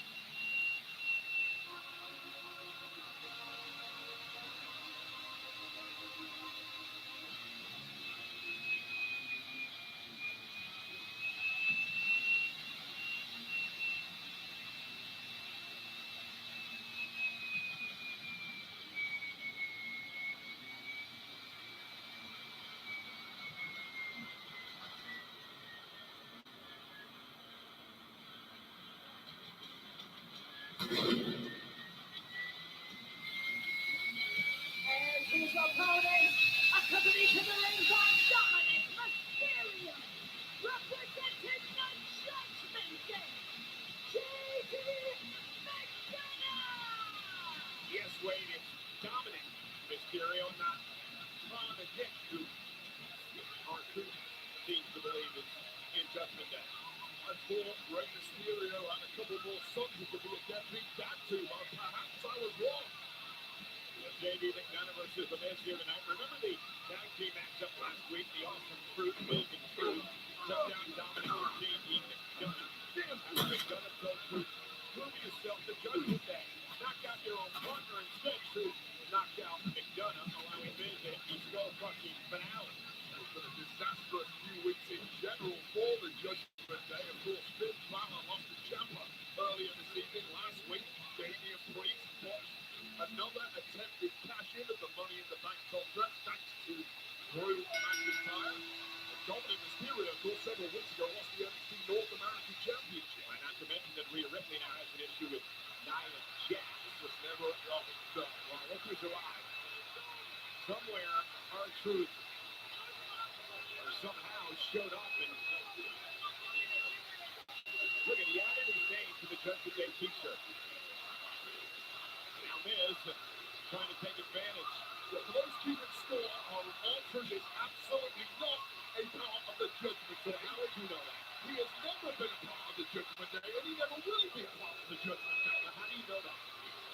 Because I don't live in the bizarro world that exists solely in the brain of our crew. That's he has a brain. Well, that has been the vote of contention between McDonough and Truth. Now, Truth believes he's in the group. McDonough says Truth isn't. Truth says McDonough shouldn't be in the group. He beat McDonough in a matchup a couple of weeks ago. Hence the reason for all this confusion here on Monday Night Raw. Well, our crew should have won a Golden Globe for his performances over the past few weeks because he makes Barbie look like a documentary. He was the host last night. Talking of hosts, you know who debuted in this arena as a host 18 years ago? This man, Miz. The Miz. Yep. And 18 years later, looking for a host for a multiple-time world champion. He's won it all. Hoorah to that! And now, believe it or not, has the WWE fans backing him. Never thought I'd see the day. Really is bizarre world, isn't it? It's catchy. That's what happens when our truth is around. And now the kicks to JD McDonough, our truth playing cheerleader at ringside. Nobody home. Now the relentless JD McDonough. Let's go on the attack. Yeah, this is the moment the fun and games stop because JD McDonough is an absolute tiger in that ring once he has the upper hand. In all jokes aside, we touched on this earlier, Wayne. What effort for the judges? What do you do? They happen. Had some rough times as of late. And Miz kicks down McDonough. Now looking around to the figure for a leg lock. McDonough, however, sends Miz away. Miz. Oh, and a break. Floats into the cup. Is it enough to knock off McDonough here? And a kick out by the A-list. Gotta be careful in this day. You can make too many enemies, excuse me. Eventually, they all come back and find you at the same time. And Judgment Day and suffering for that. And a chop. Unloading on McDonough. Right in front of Dominic Mysterio. Reawakening of the Miz back to that main event level competitor that he was once upon a time. And I was thinking earlier that maybe Dominic should take it back. Stop thinking about Dominic Mysterio in the back, you absolute creep, Michael Cole. And Miz now looking for the skull-crushing finale on McDonough. He sends Miz across the ring. Dominic up on the apron with a distraction, blow to the back of the neck with the Miz. Fish never saw McDonough to the Stick it back. Straight on the ring. Judgment Day with the upper hand. See, he just looks sloppy. He needs a haircut or something. Looks like a win at the minute. So we're back live on Monday Night Raw. JD McDonough of the Judgment Day has successfully grounded Miz during the commercial break. Thanks to some shenanigans by Dominic Mysterio before the break. Now, R-Truth is sure that there's not, however, he believes he's part of Judgment Day. I can't figure this all this out.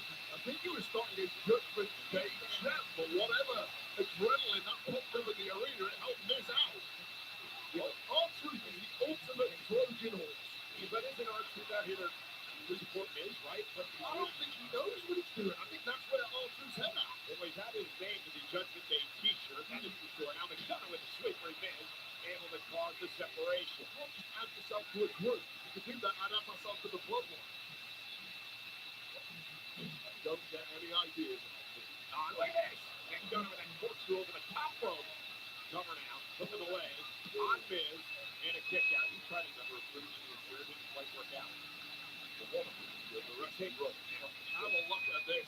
Speaking of a guy who's in the rope. That was not so Terrible segue.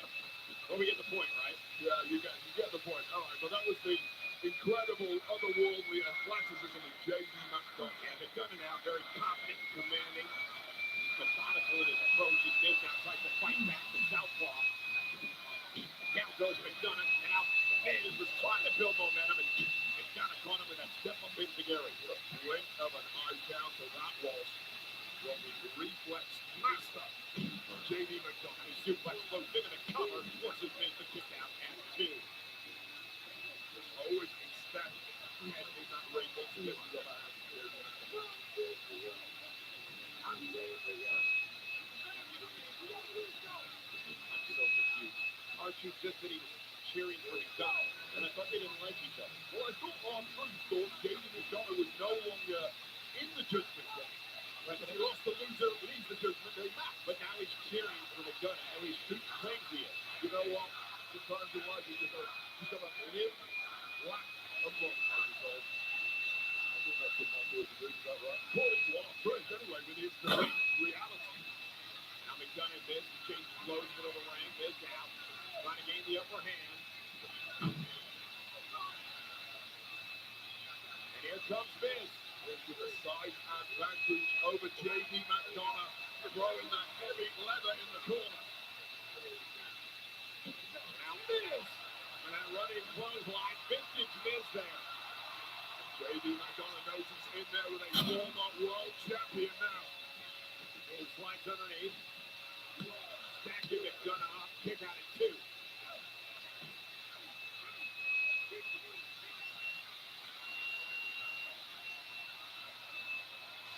WWE fans trying to will Miz on.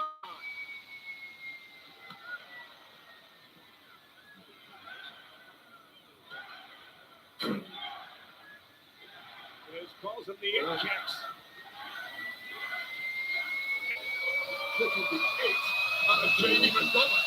McDonough able to duck underneath the big one though. Miz into the corner. McDonough rolls through. Shoulders down. Miz kicks it 2. Incredible positioning. Oh, wait, nicely executed leverage move back. Great move by Miz. Right to the back of the leg and out. Targets the left knee of J.D. McDonough. Sickening landings for McDonough. And Miz once again going to go for the figure 4 leg lock. Submission move here. Center of the ring. Will McDonough tap out? McDonough's eyeballs bulging out of his massive head. And McDonough trying to drag himself to the rope to force a break. Not quite there. Miz not allowing him to get there. Scrambling as best he can. Miz just has this hooked in too tightly. McDonough fingertip away and makes it to the bottom rope, and that'll force a break.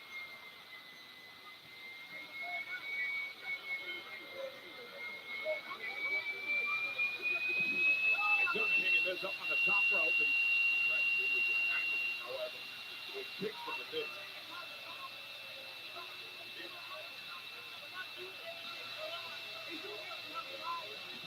And Miz right into the Jonah and the Dominic. All fruit served as a distraction on the outside, that's why. Skull crushing finale.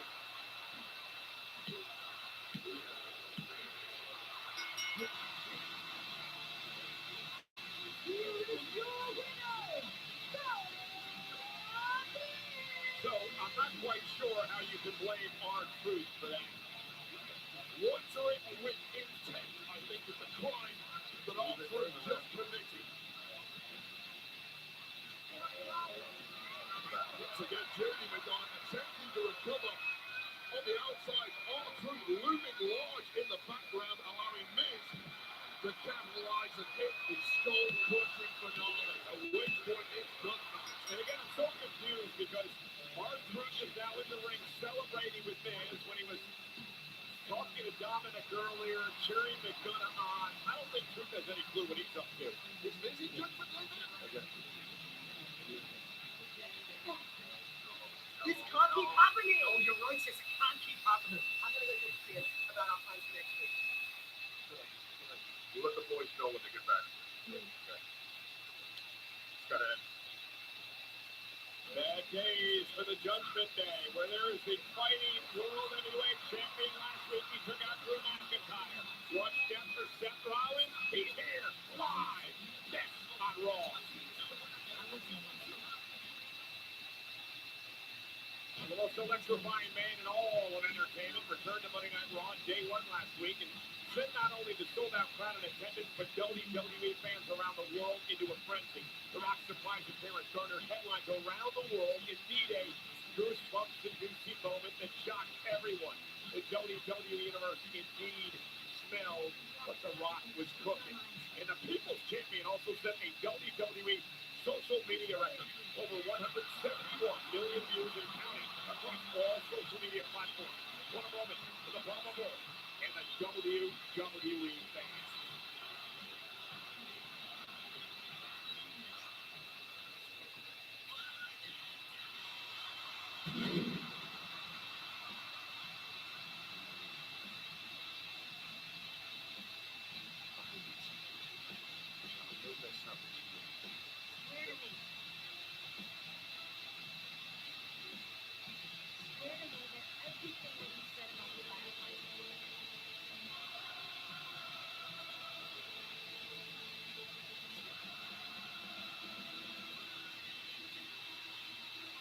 Ladies and gentlemen, please welcome the World Heavyweight Champion, Seth freaking Rollins!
Welcome to Monday Night Raw.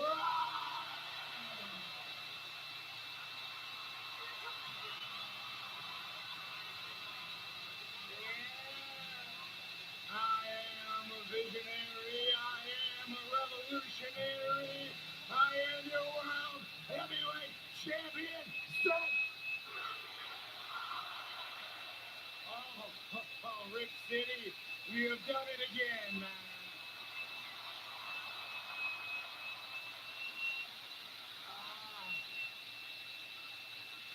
Portland, we are in the home stretch now with the Royal Rumble. Just a few weeks away. After that, we are on the road to WrestleMania. Now my WrestleMania track record, pretty good. I've won a couple of titles. I had a little passion. But Portland, there is actually one thing that I have never done when it comes to WrestleMania. I have never taken a world title into WrestleMania. I've never been the headline, I've never been on the marquee, but that all changes this year because this is the year of Seth freaking Rollins.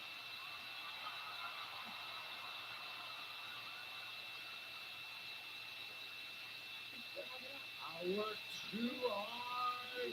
I worked too long. I took a title that a year ago did not even exist, and I turned it into the most important prize in this industry.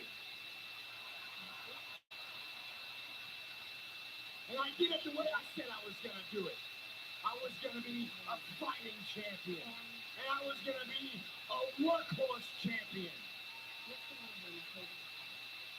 But Portland, the work is not done. No, because I've got one little question.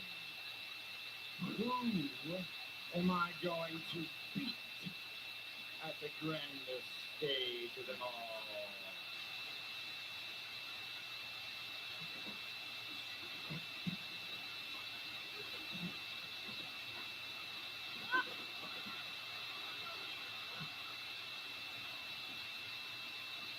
In his dreams, maybe. What's that off? Because that Raw roster is so loaded from top to bottom, and there are so many superstars. Yes.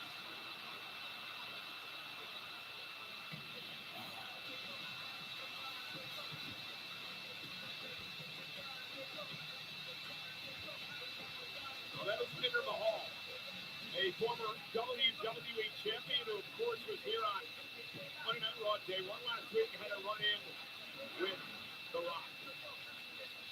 Seth Rollins is in stunned disbelief at the fact that Jinder Mahal is making his way out to the ring here. He was just questioning us about if we knew about this wave. I didn't know about it. I wish I did. I'd have brought a celebratory convention out of it. Something that makes sense. Because a guy, Seth Rollins, is just guilty. He's been outdressed by Jinder Mahal. Every beat superstar.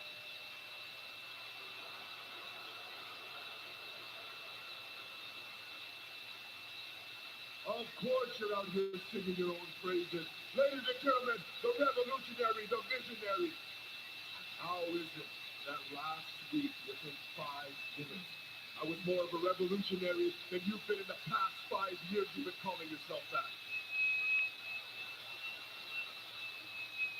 Your only purpose is to entertain these clowns and further push this agenda of degeneracy. You think I'm right, Portland? Take a look around. Take a look around. Take a look at your city. Degeneracy at every street corner.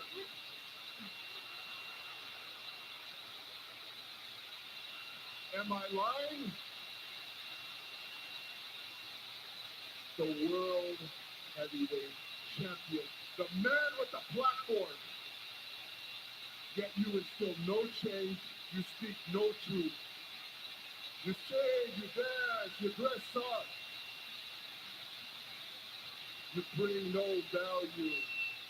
You throw childish temper tantrums.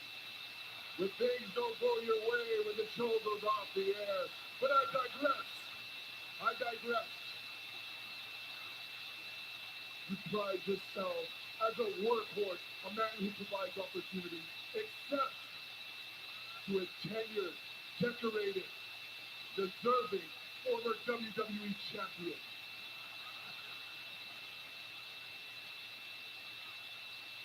You have the audacity to overlook the modern day Maharaja? You have the audacity to overlook me! Let me remind you, I beat Randy Orton, the greatest of all time, and I did it with ease. Yet you disrespect me? You overlook me? This disrespect will not be tolerated. Seth, I've known you for a long time. I see through this facade, this charade. I see through it all. But for the first time, Seth, look me in my eyes. For the first time in a long time, I have your attention.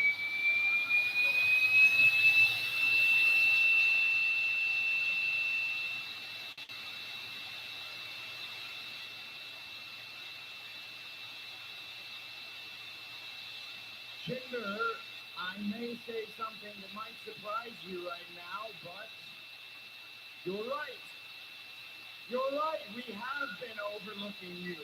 We have been overlooking Jinder Mahal, but Jinder, that wasn't an accident. We've actually been doing it on purpose. Yeah, for years, man. We've been trying to forget you until last week when you showed up and The Rock put your balls in a vice.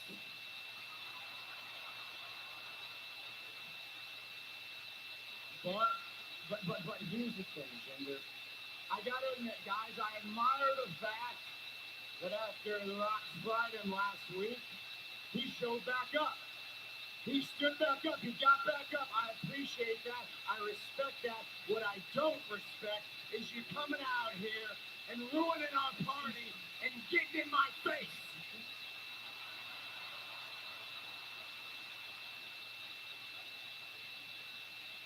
So yeah, you got my attention, Jinder. You sick of being overlooked? You want to do something that these people are going to remember you forever for?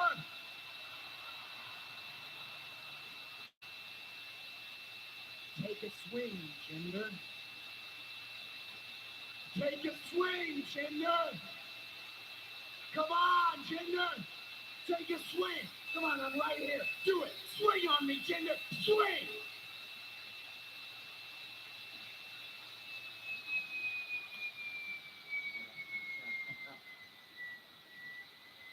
That's what I thought. Same old Jinder. Launching shot from behind. And Jinder Mahal is set now, beating the hell out of the world champion. Jinder Mahal came down here with class and style to speak as a gentleman. Oh, here we go. And Seth Rollins won't be disrespected, taking a fight down to Mahal. Oh, and down goes Rollins. Mahal, a former WWE champion, let's not forget that. Sick of being Look at the cross. Rollins, though, with a kick to Mahal. There's a swing at Seth Rollins. You better know what's coming straight back. Goes for the stomp. Jinder Mahal wisely moving the hell out of Dodge. Mahal came down here to ruin Rollins' party, and Seth Rollins would have none of it.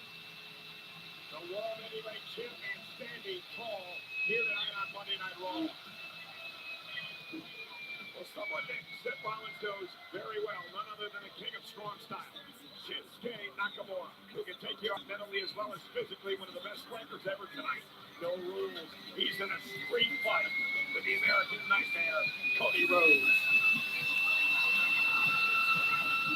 Vicious personal rivalry is entering its next chapter. The American Nightmare, Cody Rhodes, and the toxic Shinsuke Nakamura. They locked horns for the first time after their last heated battle ended with Rhodes on the receiving end of an excruciating missed assault. Will it be the same result this evening in tonight's main event? It is a street fight on Raw.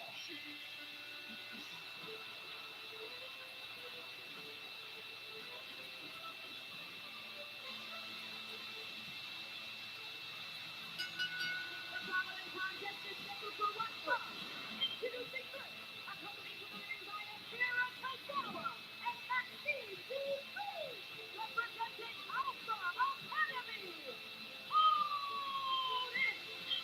Wade, I know you've been excited for this matchup all night long. Well, you know me, Cole, I love a little spectacle, and if you are home like your men, big and meaty, we got you, because 635 pounds of meat is about to collide when Otis of the Alpha Academy takes on Ivar of the Viking Raiders, and it's coming up next. You know, for the first time ever, a premium live event is coming to France. Mark your calendars for Saturday, May 4th at Backlash. Live from the LDLC Arena in Leon, BKC. And that's not all. Friday Night SmackDown will emanate from the LDLC, the 94 Backlash. The first time SmackDown will ever be broadcast from France. Tickets for these events are on sale Friday. Meanwhile, Otis set for action against Ivar of the Viking Raiders. First Monday night meat party of 2024. Keep it coming, I say. You're obsessed with meat parties. Oh, let's go. Search for it online if you don't believe me.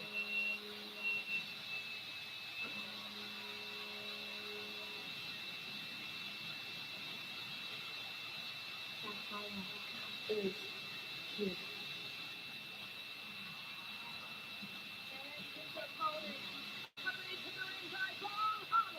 Representing the Viking Raiders, Ivar! So you said earlier, 635 pounds going against each other in this matchup. This is how this match came about earlier today. Do you really think you can take on Ivar? Huh? The fact that you're still standing means that my job is finished. Whoa, whoa, whoa, whoa, whoa, whoa, whoa, whoa. What's the problem here, big man? All right, put me and you in the ring tonight. Oh yeah, it's alive, full of carnage. He is official!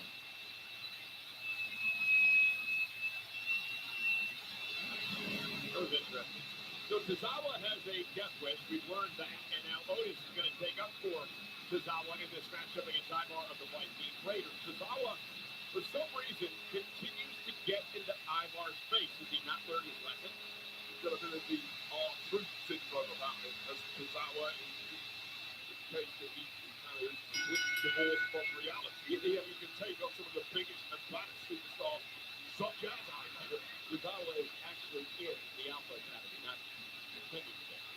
That is true, although he's the pupil of it, he's fully qualified as a privileged member as a pupil. Otis and Ivar now. A heavyweight battle here tonight on Monday Night Raw. Ivar has been so impressive in singles action. Nice moves there. Well, initially some nice moves with that spinning back elbow, followed by some sort of triple shuffle that I did not appreciate. And now Ivar sit down Otis. This really is the evolution of this big man style here in WWE. This incredible movement of guys as big as this. Take another look at the ability of Ivar crushing the sternum of Otis. There he is. Kick. Physical styles between Ivar and Otis in this matchup. Meanwhile, Ivar has Valhalla in his corner. And Maxine and Tozawa in the corner of Otis. Interesting that Valhalla doesn't have the answers tonight. The Bulls, or whatever. And now Otis trying to fight back into this matchup and gain some momentum. Ivar, though, in the knee of the midsection. Ivar's been so impressive since his tag team partner Eric went out with injury. Oh, straight to the top! The collar drop! Are you kidding me? And a kick out. How the hell do you catch a flying Ivar?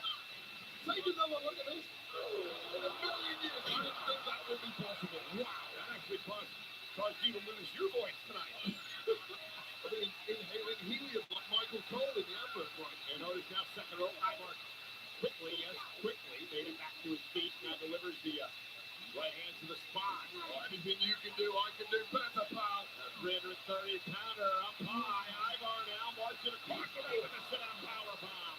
Cover now. And somehow Otis got the shoulder up. These two men are simply not used to being treated like their opponent is treating them in this matchup. Big guys, they like to feel special. But you meet another big guy, suddenly you don't feel so special. The only way to fix it is to flatten it. Like that. Hey, wait, these aren't like the grandfather's big guys. These are agile big guys. We only find the biggest, the best, and the baddest. And now Otis. Is there any hockey coat man there? I've no idea. I hope we never see it again. Well, he is going to do this, though. The caterpillar. Oh, my goodness. Cover. Kick out. Well, they don't show you that in Viking training school that much, I can promise you. How do you teach Otis to do the caterpillar? Like, seriously. I mean, personally, if I was his coach, I would not have chosen that particular move for this particular individual. Well, it's pretty effective, though. Ivar barely kicking out. Now Ivar blocking the... Now, the haymaker thrown by Otis. Boot by Ivar. Look at the agility of Ivar. And a big spinning heel kick. Suddenly, the fun and games have all ground to a screeching halt. So that's a 300-pound man that just delivered a cartwheel into a spinning heel kick, and now he's going to climb to the top rope. We've seen this before, Cole. Utter devastation if he connects with this tombstone. From the top rope, Menendez, cover. Ivar impressive again. Here is your winner, Ivar! The Viking gods are satiated, and Akira Tozawa will be wisely advised to get the hell out of that ring. Well, you got to appreciate the moxie of Tozawa, but I want to think twice about that.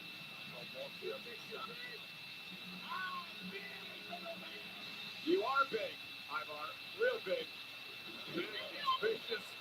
There was a bloodthirsty matchup despite all the fun and games, and this is what changed everything here. This connection to the core of Otis, and there was no answer for this huge 330-pound top rope moonsault that has flattened everything in its path thus far.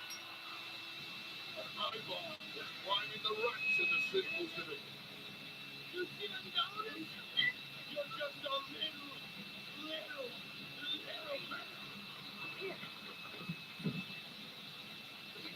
Ladies and gentlemen, please welcome my guest at this time, main event, Jay Uso. What's up, Jay? Happy New Year. Happy New Year. Happy New Year. Listen, 2024, it's kind of a different vibe for you, right? It's the first time in a long time that you're going into a new year solo, no bloodline. Do you have any resolutions? New Year. Yeah, I got a resolution right here. Got to go. The boys about to get his first ever WWE Singles Championship this year in 2024. Year of the new beat. You know what I'm saying? Rematch in the game. I'm getting it this year, guys. I don't know what you're talking about. Jimmy Uso's little brother.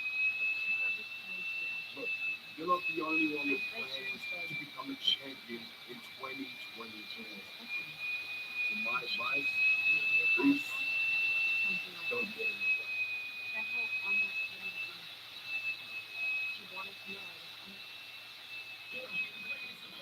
Well, after weeks and weeks of torturing the American Nightmare, Cody Rhodes with sadistic mind games, the sinister Shinsuke Nakamura puts his money where his mouth is in a brutal street fight. It is our main event this evening on Raw, and it's coming up next.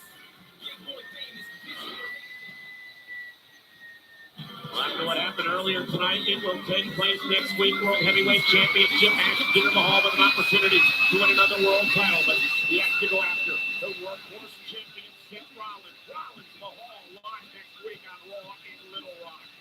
Judgment Day are having a rough time of it of late, and they are now sick and tired of the antics from R-Truth. The undisputed WWE Tag Team Champs, Finn Balor and Damian Priest, look to deliver a beatdown to send a baseball message to the newly reunited and rejuvenated R-Truth.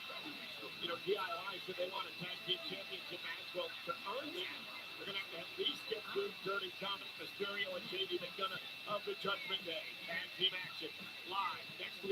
Monday Night Raw. He is the longest reigning Intercontinental Champion in WWE history. This is big. The Ring General Gunther makes his heavily anticipated return to Monday Night Raw.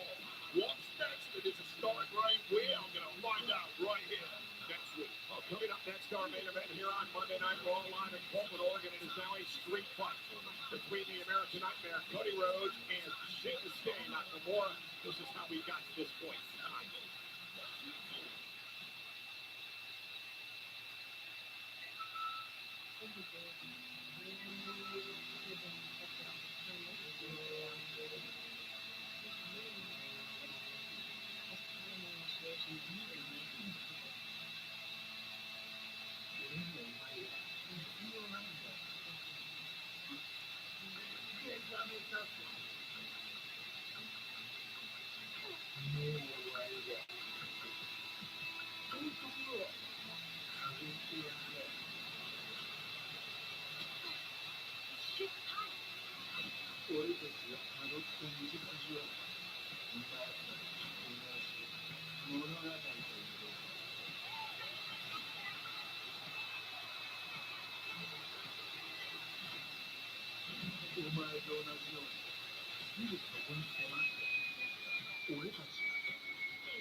Folks like to talk about their goals, where they'd like to be in 2024, but what I've gotten stuck on is Shinsuke Nakamura.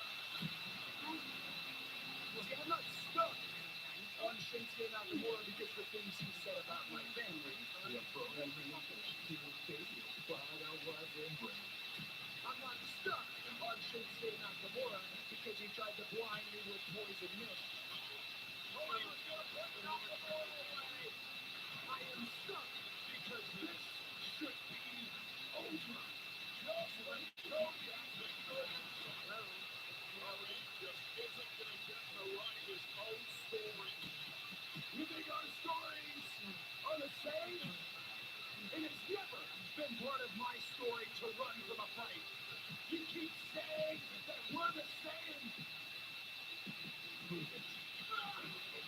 Cody Rhodes is simply on the side.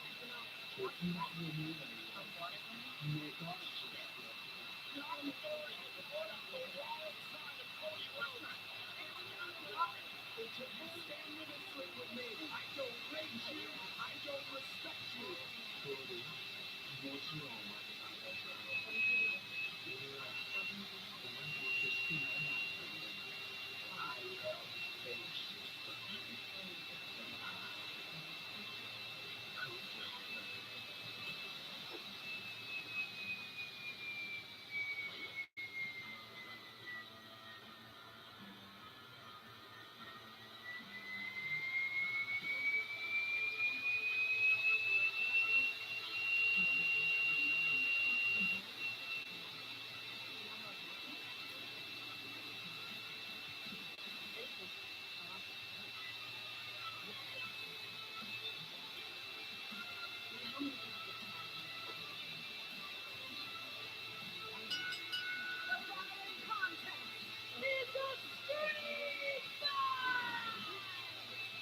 Introducing first, from Kyoto, Japan, weighing at 220 pounds, Shinsuke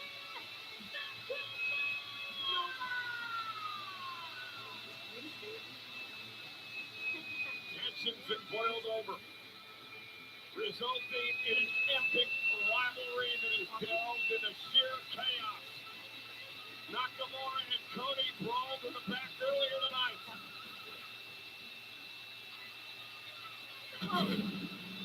Making this match a street fight.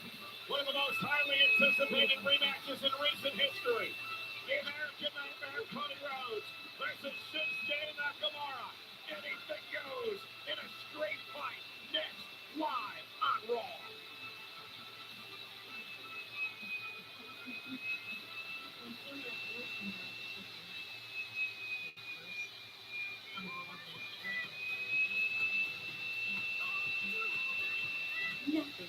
with Jet2 Holidays. And right now, you can save up to £400 for a family of 4 with MyJet2. We've even got millions of free chill place holidays available with 22 kilograms of baggage included. Book now with just a £60 deposit per person. Jet2 Holidays.